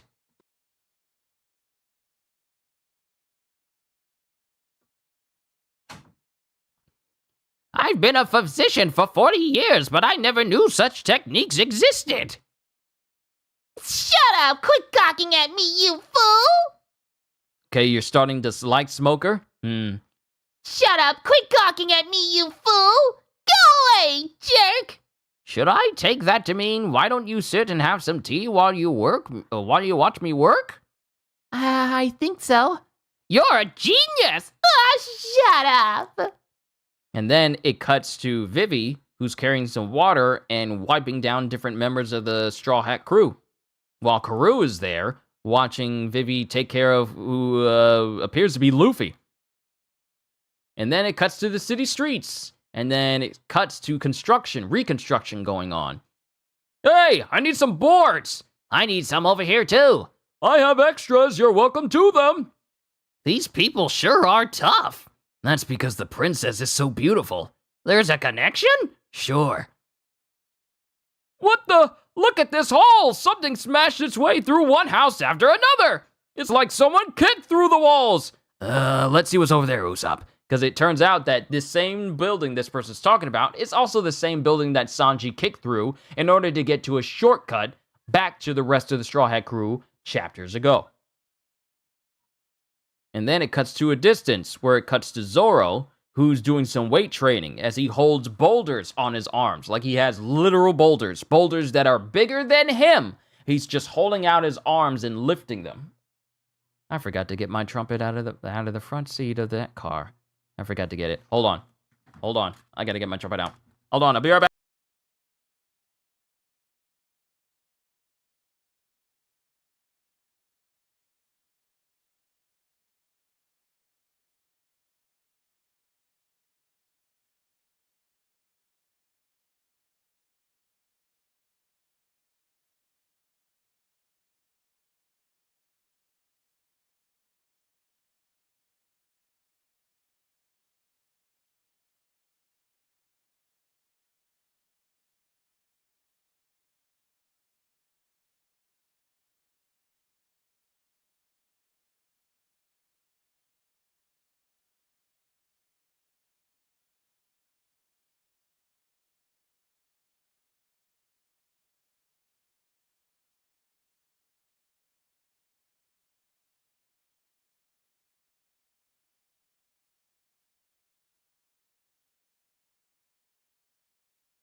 Got it. I tend to forget that my trumpet is sitting in the car whenever I go to church on Wednesdays and Sundays, so I forgot to take it out. I forgot to take it back out after all this time. But Zoro is trained with boulders on his arms. I have to concentrate harder. I've got to be able to draw on that power at any time, or I'm not really any stronger. Then it cuts to Nami, who's in a big old library. Apparently it's in the royal palace. Wow, you have so many interesting books! Are you sure? Are you sure? Can I really have them? Certainly. I've already read them all. Thank you! As Cobra is just letting Nami have these books on oceanology. Then it cuts back to Chaka. You heard me. They are not here. Now be gone. You're not helping this kingdom by lying. Harboring pirates is a serious offense. I don't know any pirates. Hey, Chaka. Welcome back! Hey, Lord Chaka. Welcome back. Did you find everything you need? Almost. As it cuts to Sanji and Usopp walking right past Chaka, he's all like, I don't know of any pirates. There are no pirates here. Hey, Chaka, what's going on? Hey, Sanji, head inside. You got everything you need? Yep. As I told you, there's no pirates here. We're lucky to get what we can right now. The town is still rebuilding itself. Yeah. What proof do you have that there are pirates here? Well, and the Navy can clearly see. The Navy can clearly see two pirates walking right past him. I wonder if he's awake yet. Can't be. It's too quiet. Woo-hoo! I slept good! Huh? My hat! Where's my hat? I'm starving! Where's breakfast? And where's my hat? The second you wake up, the racket starts. And by the way, it's time for dinner, not breakfast. Your hat's over there. A soldier found it in front of the palace. Great! And then Luffy grabs the hat. Grabs his hat again. I'm so glad you're better, Luffy. Better? Was I sick? Goofball, you had a high fever. You gave us a scare. Vivi and Chopper took care of you the whole time. Really? Thanks. Oh, Luffy, you're awake. Hey, Zoro, long time no see. Huh? Is that right? And then it cuts to Chopper, who looks at Zoro and goes, Hey, have you been training again? What? That's my business. No, it's not. I'm your doctor. Where are your bandages? They hinder my movements. Then don't move. Has it been a long time? You have good reason to be confused, Luffy. 3 days? I was asleep for 3 whole days? Ah! I missed 15 meals! He calculated that fast enough. And at 5 meals a day. Don't worry, I told the kitchen staff to be ready to serve you at any time. Oh, the captain is awake. Dinner will be ready in 30 minutes. Can you wait? Meals will taste better when eaten with good friends. Ah! Hey, it's Igaram! You're alive! What's with the outfit? You look like a woman. And then it cuts to Vivi going, No, you guys, that's Terracotta. She's Igaram's wife and the palace housekeeper. Thank you for everything you did for us. I heard of look-alike couples, but this is ridiculous. I understand you have hearty appetites. Enjoy some fruit until dinner is ready. Okie dokie. And then Luffy immediately eats all the food that was on the tray that they literally just brought in. In the anime, it shows Luffy just put his hand out to the food instantly and then put it in his mouth and it's all gone. Just a blink and you miss it moment. Same thing happened right here. Huh? Was that magic? And it even surprised a person who hasn't even taken his hands off of the cart to bring in the food. That's how fast Luffy is. He ate all the food before the person who even brought in the food took their hands off the cart. That's how fast he's moving. Hey, lady, I'll be eating 3 days worth, okay? Splendid. I've been doing this for 30 years. No young man's appetite can intimidate me. Eat up. And then it cuts to Luffy, who's just eating like crazy. And he's just stuffing himself with food. And then it cuts to the guards who's watching this. Not a shred of dignity. Meals in the great dining hall are supposed to be stately affairs. Move it! You're in the way! He really is something, but he won't beat me. As Terracotta keeps making more and more food for Luffy and company to eat. Eat fast, or it'll all be gone. Hey, Luffy, that's my. Hey, Luffy, that's my plate. Here's some more. Ah! Don't worry, there's plenty of food. Stop it! Hey, if you don't slow down, you'll. And it cuts to Chopper, who almost chokes on food. Just you wait, Luffy. How about a little pepper sauce? As it cuts to Usopp putting some pepper sauce on a rice ball. Luffy grabs the whole thing, and his whole mouth just goes up in flames. Ah! That was a dirty trick! Hey, when did you get here? And then Usopp sees Eyelashes just sitting next to him. And then it cuts to Sanji, who's enjoying his meal, civilly, going, What's this dish called? That's konafa, oven-baked noodles. And then Nami's just enjoying herself. Yummy! And then it cuts to Luffy. Cuts to Luffy, who's trying to speak to Cobra, but he's spitting out food. Oh, Baba the Hippo! Oh, so Baba the Hippo! So you're the king, huh?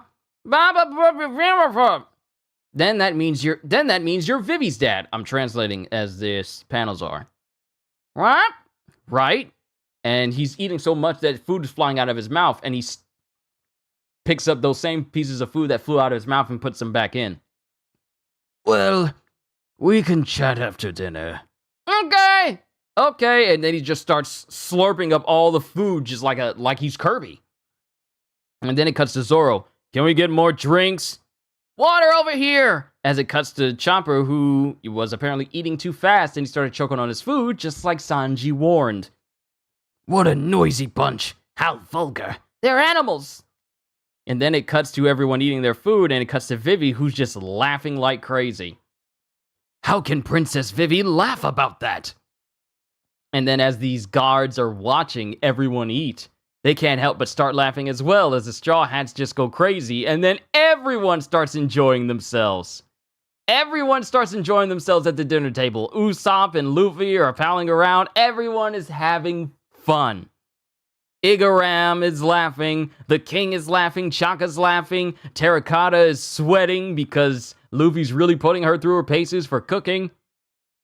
And then it cuts to the bathhouse.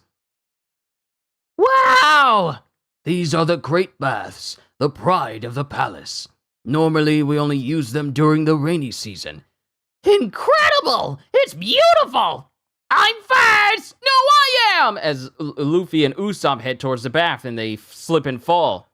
Because, you're not supposed to run near the pool or in any place, or not supposed to run in the shower or anything of that nature. They just immediately slip and bump both of their heads. You guys having fun? And then it cuts to the king. Dinner was very lively. I'd intended to mark the occasion with a formal dinner, but it seems you turn everything into a party. Zoro, look! You can train here! Train! Train for what? And it cuts to Luffy and Usopp, who are underneath like this waterfall section of the baths. And they're all they got their hands together as if they're pretending to train. And it's Zoro who's actually taking the time to wash Chopper's fur. Isn't that wholesome? Zoro's going out of his way to wash Chopper. This is my first time seeing this chapter, so that's sticking out to me. Like Zoro's going out of his way to help wash Chopper, like he's scrubbing his fur and everything.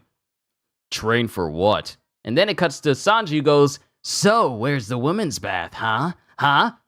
And then Igaram, are you mad? As if I tell you that Princess Vivi is in there now. And then it cuts to Cobra, who goes, They're beyond that wall. King Cobra, how could you? I like that old man. As it cuts to Usopp and company. And then it cuts to the other side of the wall. This feels so good. I wish there was a ship with a huge bath like this. I'm sure there is. The world is a big place, As it cuts to Vivi and Nami on the other side of the bath. You must buy some anti-fleas from the veterinarian. Maybe if they come across one. There were giants and dinosaurs and cherry blossoms that bloom in a land of snow. I'm sure there are lots of other unimagined wonders just waiting to be discovered. Oh, I mean. And then Nami is just glaring back at Vivi going like, you seem oddly interested to see all these different things out at sea. Let's change places. Okay, thank you. Huh? Hey, what are you guys doing? And it cuts to Eyelashes, Chopper, Usopp, King Cobra, Sanji, most of all, Igaram, and Luffy, and they're looking over at them. Over the wall. Huh? Hey, what are you guys doing? Those guys. Happiness punch! That'll be 100,000 berries each. As Nami just drops her towel and hits everyone with the happiness punch, but then demands 100,000 berries from each person that basically just saw her. She dropped her towel! Happiness punch! Nami! You're torn, aren't... And then later on, you're torn, aren't you? What? We're thinking about leaving tonight. What? You are? Well, there's no reason for us to stay here now that Luffy's up and around. The Navy's starting to gather near the port. We'll be in danger if we hang around much longer. And then it cuts back to... Cobra, who, after seeing Nami's happiness punch, he's just laying on the ground going, "Thank you." It's like people who see Cammy in her OG Street Fighter outfit in Street Fighter 6 right now. There are pictures, and I've seen them. God is good. But that's just how Cobra's behaving. Dirty old man. Not about that. For my country. Oh, so I was thinking the same thing that they were thinking, but Cobra was not thinking about what I thought he was thinking of. Well, dang, that just put me on blast. Okay. Dirty old man. Not about that. For my country, he says as he wipes the blood from his nose. He bows before Luffy and company. Hey, is a king supposed to bow like that? King Cobra, you're setting a bad example. A king must never lower his head to anyone. Igaram, a man's title comes off with his clothes. Here in the bath, we're all the same. A king is not a king when disrobed. I'd like to say, not as a king, but as a father and a citizen of this land. From the bottom of my heart, thank you. And then everyone starts laughing as they continue the bath. And then it cuts to later that night. Tonight? Yes. So we're leaving? That's a good idea. There's no reason for us to stick around here. Yeah, who knows what the Navy is up to? What do you say, Luffy? All right, we'll eat one more meal and go. Stop thinking with your stomach, dummy! Ah! Ah! And then it cuts to Chaka and Igaram. What shall we do, Igaram? We've got to warn them. Yes, of course. This is a calamitous development. I hope they'll be able to leave the island safely. Things are happening so quickly. Roronoa Zoro, bounty 60 million berries. Monkey D. Luffy, bounty 100 million berries. So his bounty has increased. With bounties like these, the Navy is sure to send their top brass after them. There's no turning back now, Luffy. Not after you defeated one of the 7 warlords of the sea. As he goes to make his way towards Luffy and company.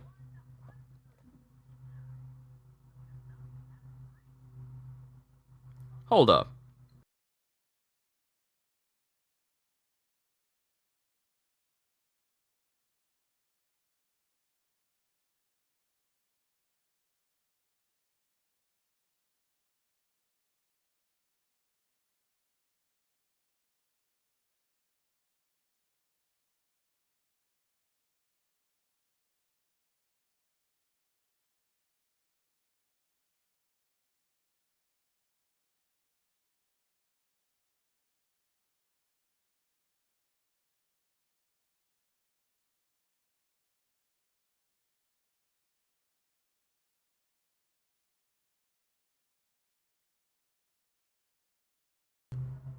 I didn't think our landscaper would be here. Sorry if you hear like the sounds outside. He's just mowing the grass. Apologies for interrupting. We are almost done with this volume though. Reader, come on, Otis. But that was that last chapter where we get the new bounties of Zoro and Luffy. That's the end of chapter 213. Onwards to chapter 214, but first, an SBS. Reader, come on, Oda-sensei, don't you ever know what the Ran and Gakuran is? Don't you even know what the Ran and Gakuran is? Then let me give you a special kanji lesson. The Ran in Gakuran means clothing, and comes from Randa, which was a slang word used in the Edo period. How's that?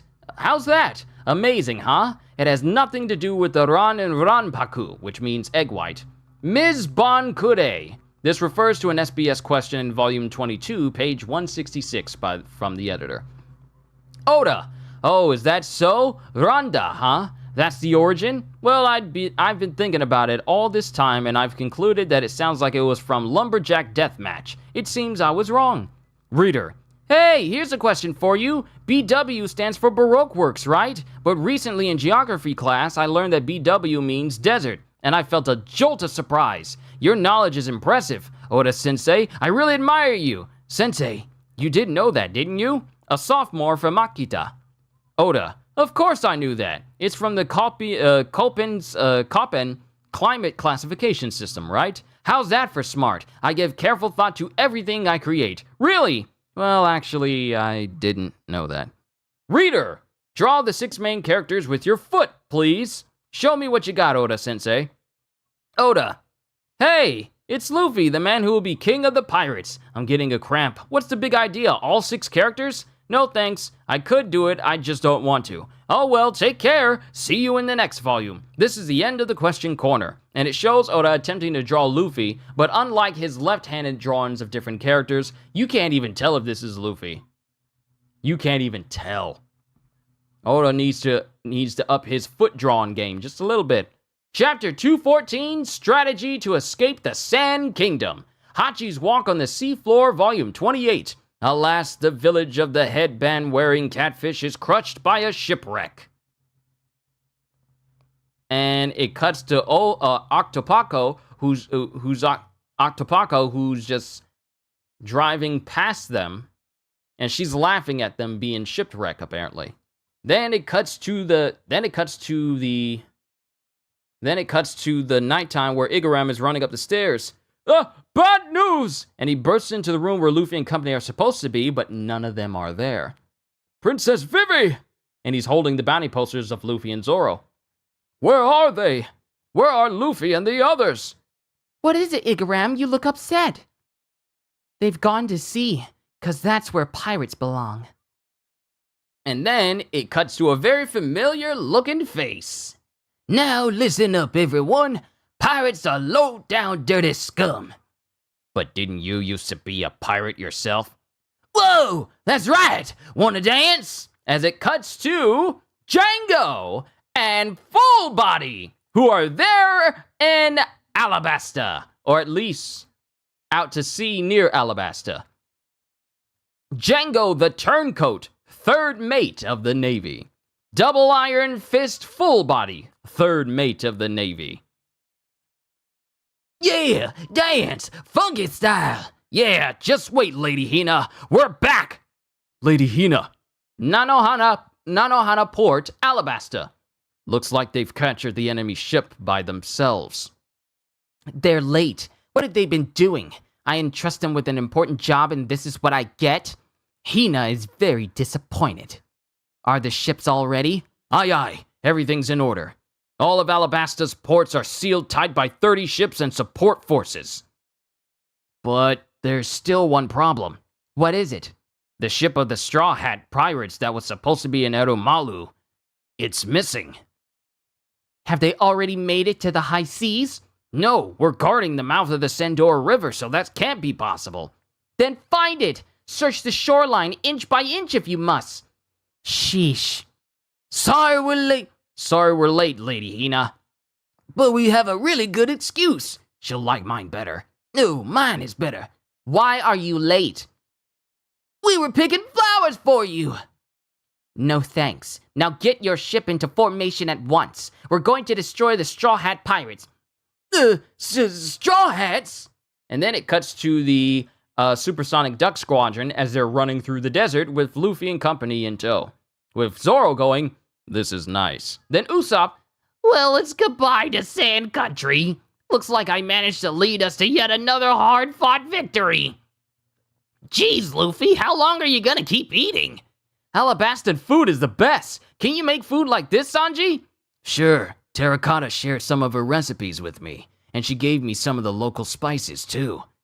Nami, don't you feel well? And then Nami doesn't say anything. PTSD. Yeah, they're suffering PTSD of their moments where they met the Straw Hats. PTSD! Nami doesn't say anything, though, when Chopper's talking to her. Are you hungry, Nami? You can have a piece of this meat, but just one. Is it about Vivi? I know how you feel, but it's no use brooding. I know you two were close, but cheer up, goes Sanji. And then Nami goes, I'll let it go. For Vivi's sake. The 1 billion berries Igaram promised. You better! You were upset about the reward? and they almost fall off of the supersonic duck squadron because Nami's brooding and she's thinking like, I'll let it go. The billion berry reward that Igaram promised. That's what she's on about. Hey! Usopp fell off! Jeez, Nami, don't shock us like that. What's the big deal? Vivi's gonna be fine. She's a princess. Hey! Usopp fell! He'll be fine. No thanks to you, Nami! He'll be fine. No thanks to you, Nami! Karoo? Where's Karoo? Ah! It's no use, Igaram. Why not? Shouldn't we let them know about the bounties? They're on the supersonic duck squadron. There's no way Karoo could catch up to them. Besides, it wouldn't change anything. What do you mean? The news will just make them happy, and it won't make any difference to them. Don't worry about them. I'm going to bed. I have a big day tomorrow. But... Oh, yes, that's right. You'll be speaking to the entire kingdom. Right. Come on, Karoo. You can sleep with me. Ah! And then the door closes. The door closes and Igaram is thinking, Igaram, what should we do? I have an uneasy feeling. She's taking this too calmly. What? And then it cuts to Igaram in his bed, and he's up, wide awake, thinking, strange, definitely strange. Like he's like sleeping in his bed with the covers over him, and he's thinking, strange, definitely strange. And then time passes, and then he's fast asleep. Then it cuts to Vivi. It's too quiet, huh, Karoo? Ah! It hasn't been this peaceful in quite a while. Now there's no cook trying to prevent midnight refrigerator raids. No swordsmen training all night. No pillows being thrown by dozing navigators. It's just us. And then it cuts to a flashback. Transponder snail? Who is it? Someone named Bonchan. Bonchan? Who's that? I don't know anyone named that. He says he's a friend. Okay, let's take the call. Don't do it. It could be some kind of trap. Hello? Hello? Ha ha! It's me! It is me! And then Sanji takes the phone and he immediately hangs up. Hey! What do you want? Hey, is that you, Swan? What do you want? Oh, is that you, Straw Hat? You're so strong, you surprised me. Oh, and don't call me Mr. 2. If the Navy intercepts this transmission, I'll be in big trouble. He literally just said his name over the phone. But you just said it yourself. Just tell us what you want.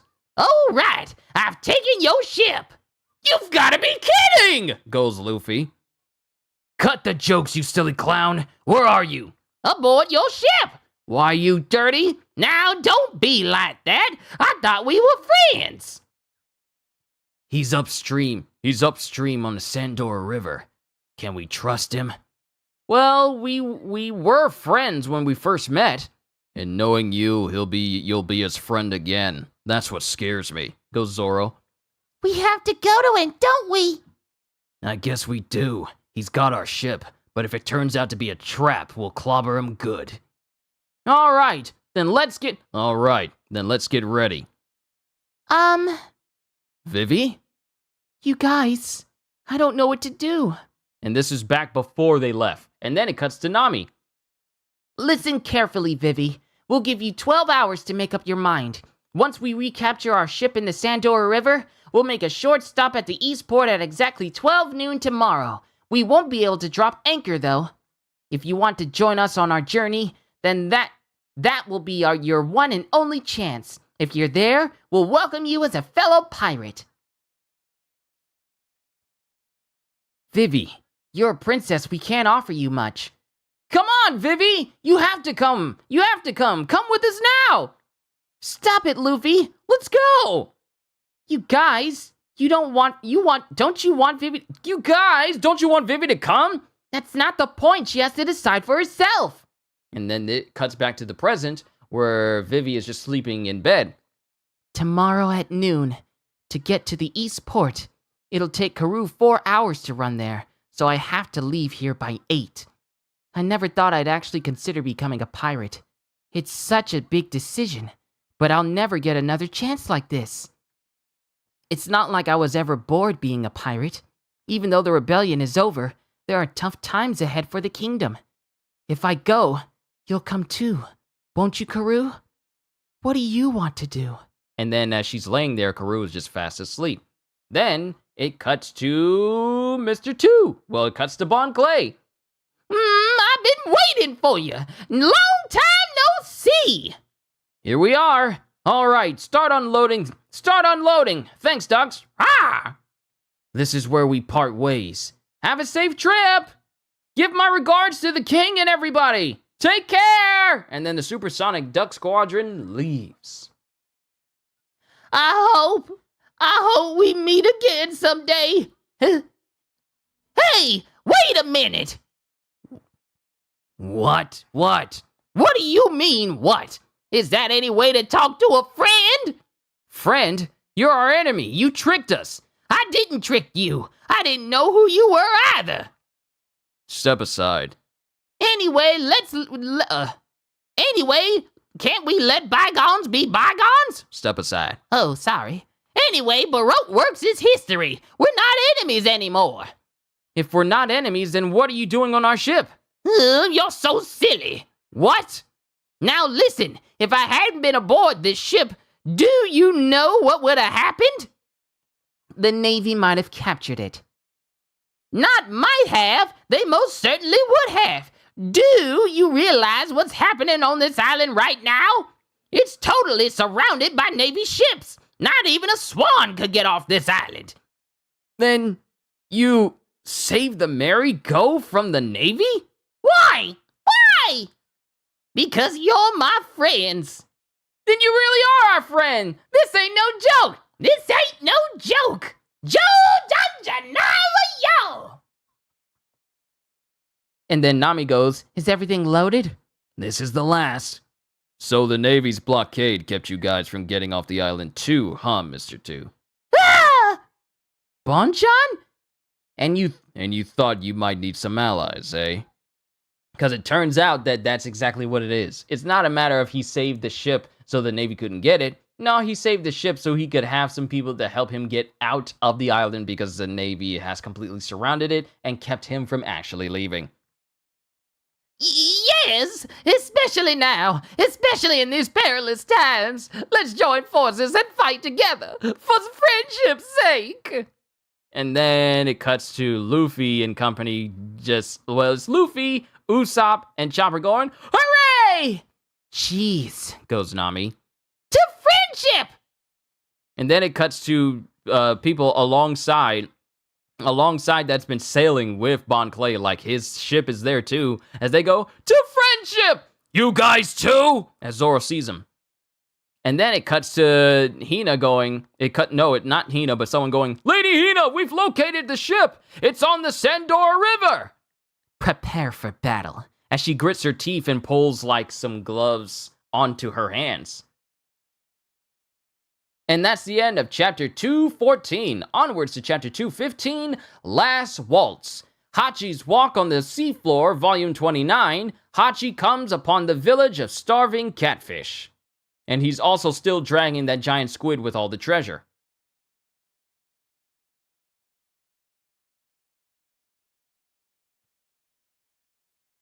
And then it cuts to Vivi going, Igaram, I'm going to become a pirate.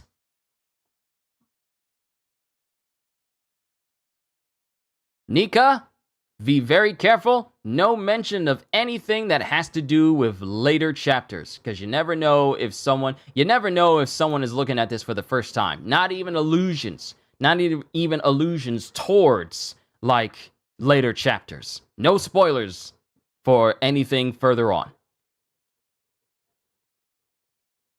Igaram, I'm going to become a pirate queen. Ah! And then Igaram wakes up from this nightmare. Princess Vivi! And then it cuts to Vivi. It cuts to Vivi, who's getting dressed. Oh, Igaram, good morning. What's wrong? You're sweating. No, Igaram, don't just barge in without knocking. Princess Vivi is dressing. Huh? Oh, I mean, good morning. Yes, what is it? Nothing. Then get out! And they throw something at Igaram, and then he leaves. Oh, I suppose I jumped to conclusions. Oh, your majesty, I didn't see you. Good morning. Good morning. Terracotta is a fearsome woman, Igaram. What were you doing? As it shows that King Cobra has a knot on his head as well. Then it cuts to the citizens making their way to the royal palace. Don't you think it's a bit tight, Terracotta? It's perfect. You look every inch a princess. The square's already packed. Really? But your speech isn't scheduled until 10 o'clock. People are so eager. But then it's understandable. They've been waiting 2 years for your coming-of-age ceremony. Knowing it would have been conducted when you were... Normally, it would have been conducted when you were 14. But I don't know what to say. You don't have to say anything, my dear. All you have to do is let everyone see how you've grown. That's all. The ceremony celebrates your passage from child to adult. It means a great deal for His Majesty to do this now. And then it cuts to her other attendants as she goes, Your speech today will be broadcast via transponder snail to loudspeakers throughout the kingdom. By the way, also, yo, good to see you, Eddie. Sorry, I didn't mention you when you first showed up, but yeah, Eddie, it's good to see you. Igaram, I've just received a report of fighting at the port. I see. And it's Chaka. Oh, it's Chaka who's saying this. Igaram, I've just received a report of fighting at the port. I see. With the Navy involved, our hands are tied. Fire! And it cuts to cannon fire. And it cuts to Luffy going, Why don't you shoot some cannonballs at us, you jerk? Then I could bounce them back at you. If we get too many more of these iron spears in our hull, this ain't no joke! We're gonna end up at the bottom of the sea for sure! Because the ships that are firing at Luffy and crew are not using actual cannonballs, but they're using spears that are leaving holes all throughout the Mary. Here they come! Creeps! Nah! Isn't there anything we can do? And it cuts to Luffy and company doing their best to keep more spears from firing into the side of the Mary. Do something, you guys! They're putting holes in us faster than I can board them up! It's hard enough protecting just one side. We're outnumbered 8-1. And then it shows that, yeah, there are 2 ships on either side, on all 4 sides of the Mary, along with Bon Clay's ship. I wish this were hand-to-hand combat. Then we'd have the edge. They can fight or they can try to run, but they'll never... Oh, wait. They can fight or they can try to run, but they'll never break through our blockade. This is the specialty of the Black Cage Squad, the Black Spear Formation. You're doomed, stupid pirates, goes Django and Full Body. Hey, Mr. Hypnotist, aren't you a pirate too? Who's that guy on the left? It seems like 100 years since I saw him last. It's that nasty, violent cook and his gang. I'll sink you all. I'm a lot stronger now. Look closely at this ring. Today I'll prove to you that I'm not a weirdo. And then before they do anything, one of their ships gets shot. Brother! And then that ship falls onto the one that Full Body's on, and they both start to sink. Uh-oh. Usopp, did you do that? Wow! Uh-oh. Yes! Just as I planned. That's what happens when you mess with Usopp. Oh, Carrot Nose, you're fabulous! You did it! There's a gap in the formation to the south. We can sail right through the hole. Mr. Bon Clay, bad news! What is it? It's Black Cage. Ah! What's that? Black Cage Hina, the Navy captain who's in charge of this region. She's bad news, all right. We gotta get out of here quick. Aye, aye, Mr. 2 Bon Clay. We've inflicted heavy damage to their ship. Oh, wait. We've inflicted heavy damage to their ship. No vessel exists that my Black Spear formation can't destroy. But don't let down your guard. Sea rats like these will turn and bite you when you least expect it. When we pull alongside them, I want the rest of you to stay back. If you get in my way, Hina will be very upset. And then she just knocks her fists together. Aye, aye! What are you doing? We have to escape. All we have to do is sail through that gap in their formation and we're swan free. If we keep sailing this way, they'll sink us. If you want to go, go. We can't. You can't? Hurry, Mr. Bon Clay. Let's get out of here. We have to meet someone at noon at the East Port. We don't have time to sail around them. We have to go straight ahead. What? That's suicide! What's so important that you're going to sail to your deaths? Fine, throw your lives away if you want.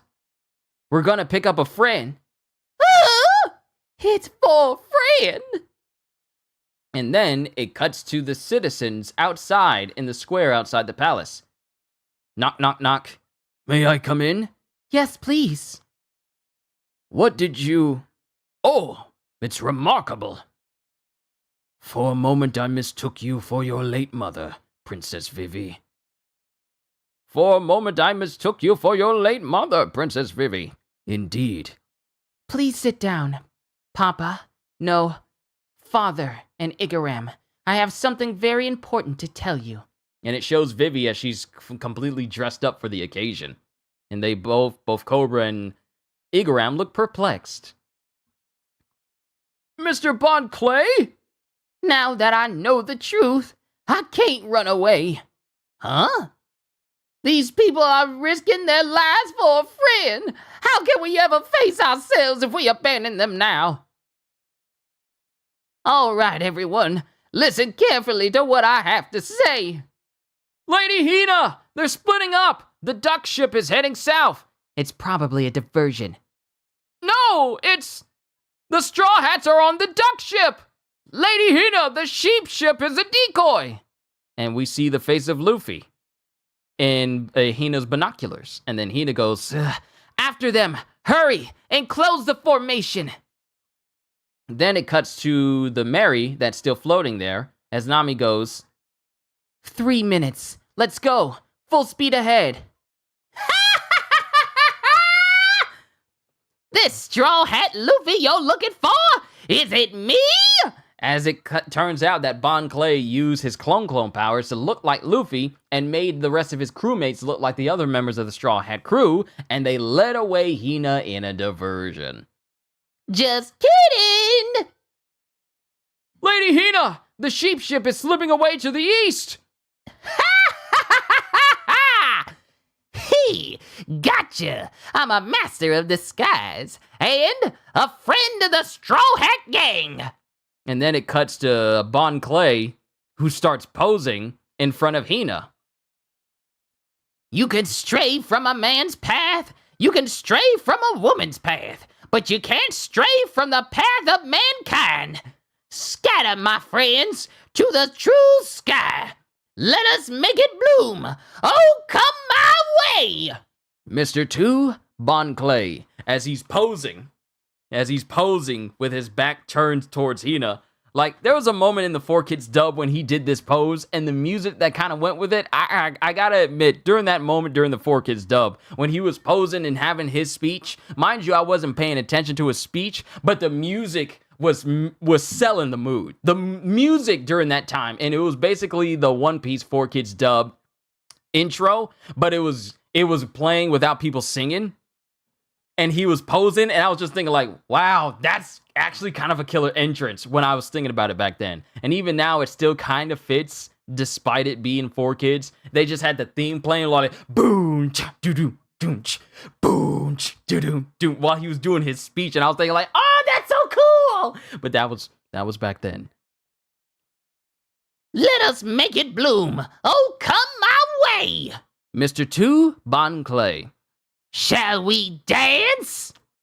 Hina is very angry. And then the cannons prepare to fire as Bon Clay launches off of his ship.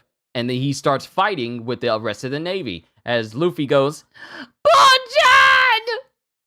We'll never ever forget you guys! As it cuts to Bon Clay as he starts fighting the Navy. And then all we see in the distance as they sail away is just a big old plume of smoke and fire. Float to the ocean floor and sleep, oh flower of friendship. And that is the end of chapter 215. No more SBS. We go straight to chapter 216, which is the final volume of chapter 23. Chapter 216, Vivi's Adventure. Hachi's Walk on the Seafloor, volume 30. Hachi runs for it. As apparently he runs away with all the treasure. He runs away with all the treasure away from the village of people that basically were like poverty stricken and everything. He basically doesn't give them anything. He just takes his treasure and he just runs away from them with Kami and Papagoo just looking at him like, why are you running away? But that's it. And then it cuts to Vivi as she goes, You don't know who's behind the rebellion? No, it's an underground organization. Not even its members know the identity of the ringleader. So they're the ones trying to overthrow the kingdom. And this must be events that transpired for them to try and infiltrate Baroque Works. We're getting that history right now. Since no one knows who the leader is, there's no way for us to find out from the outside. Any further inquiries will be too risky for the kingdom. But you have a lead, right? Yes. Huh? Oh no, I've said too much!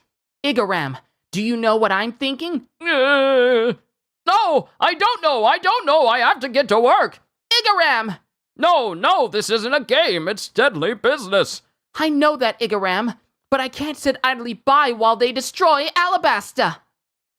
And then it cuts to the doors opening, and it cuts to the doors opening, it cuts to the royal guard standing there as someone makes their way outwards, and they walk through the streets, and then the citizens are going, look, it's the princess! Then it cuts to the Straw Hats finding more naval soldiers. What are you doing? It's only one ship. They're too strong, Lieutenant! Our cannons aren't stopping them! Get out of our way! Goes Luffy. It's Princess Vivi! Princess! Look how she's grown! And then birds fly through the air. And then it shows the face of Vivi. Then I just have one question for you, Princess. Then I just have one question for you, Princess Vivi. It all started that day. Do you have the resolve to stay alive? Then Vivi speaks. I've been on an adventure. Hey, the princess is speaking. I've waited so long for this. She's really alive. What a relief. The ceremony is starting. She was supposed to speak 2 hours ago. Why the delay? I hope the people don't riot. Koza! Hurry! It's begun! Vivi is giving her speech. The loudspeakers are at full blast. The whole town can hear. As it cuts to Toto and his son Koza just chilling back in Yuba. It was a journey of hope across a sea of despair. I left Alabasta and set sail upon the vast dark ocean. I visited unbelievably amazing islands. I saw creatures I'd never imagined, and landscapes out of a dream. At times, the sound of the ocean's waves was soothing, gently enveloping me and easing my cares. At other times, it was harsh, mocking me and playing on my fears. But in the darkness of the storm, I encountered a little ship. It gave me a push and said, Don't you see that light? That strange little ship never lost its way even in the dark. It would dance on the giant waves. It didn't resist the tugs of the tides, but sailed ahead through the roughest headwinds. And pointing forward, it said, "Look, there's the light. In time, historians will say it's just a legend. But for me, that was the truth." What's she talking about? It's the untold story of her struggle. And it cuts to Vivi looking out at a place, and then it cuts to East Portston Tamarisk. Did you hear that speech? Did you hear that speech? That was Vivi's voice. Vivi! It's the broadcast of the ceremony from Alabasta. She's not coming. That was just somebody pretending to be Vivi. And then it cuts to someone going, "Let's go, it's past noon already." And Luffy, "Vivi's coming! Let's drop anchor and go look for her! She's gotta be here!" Oh no! The Navy's coming! How many ships are there? Set sail! Take the helm! Give it up, Luffy. She can't just leave like that. Alabasta! And people are screaming, "What's the big idea? Let us see your face, you phony! Or rather, Lord Igaram! Where's the real Princess Vivi? Where's the princess speaking from?"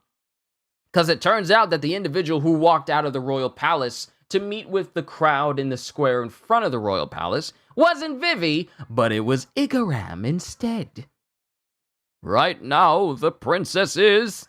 And then it cuts to the Mary out from the coast near Tamarisk, and it cuts to someone going, You guys! "Vivi? Karoo! And it turns out that Vivi and Karoo made it to the coast to see them just in time. "I told you she'd come! Turn the ship around! Hurry! Vivi!" And it cuts to Sanji, who's got hearts in his eyes, and then it cuts to Chopper. The Navy's right on our tail! And then Vivi just says, I've come to say goodbye. "Huh?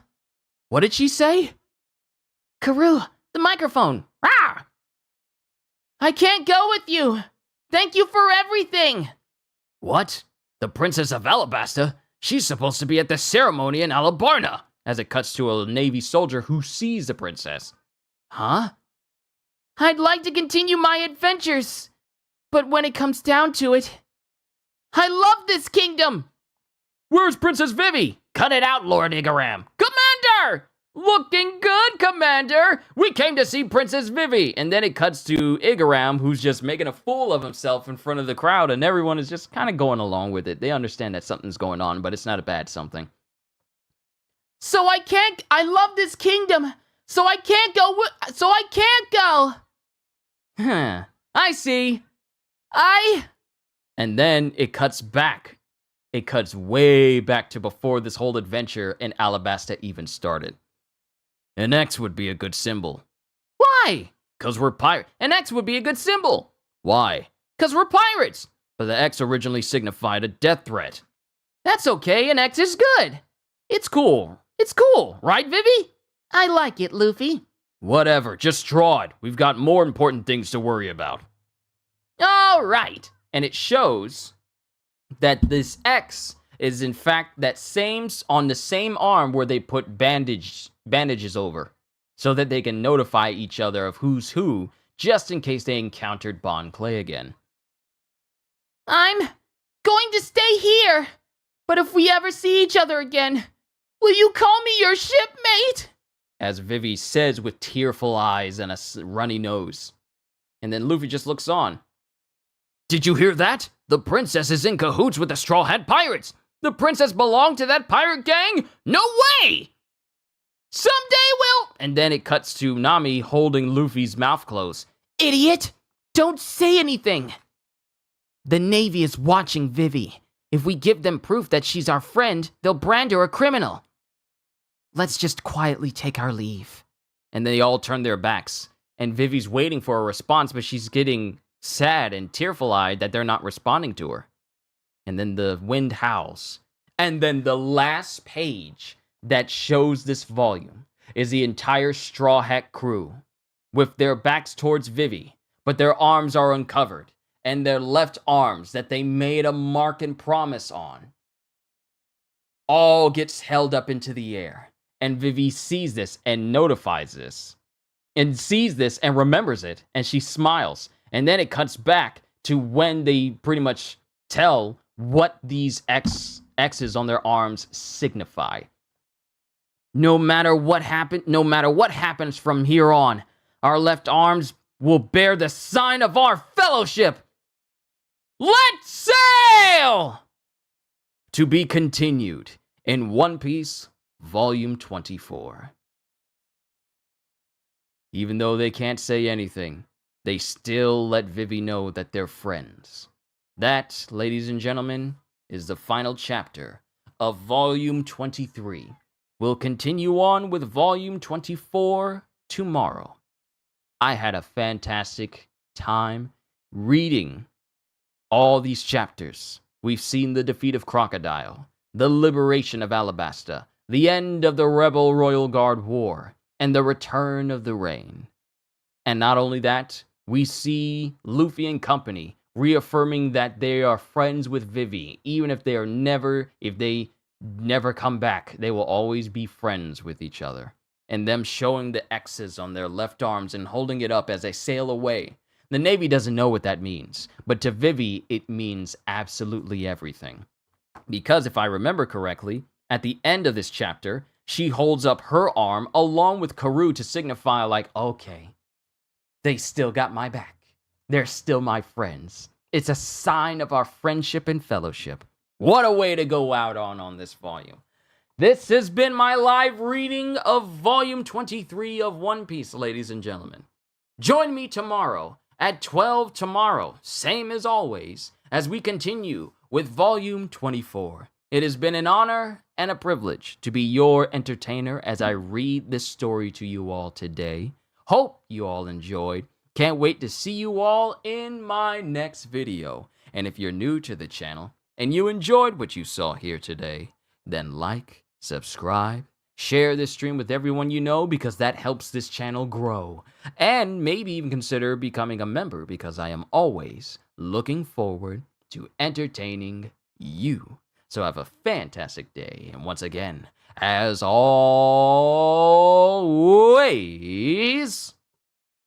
later, peoples.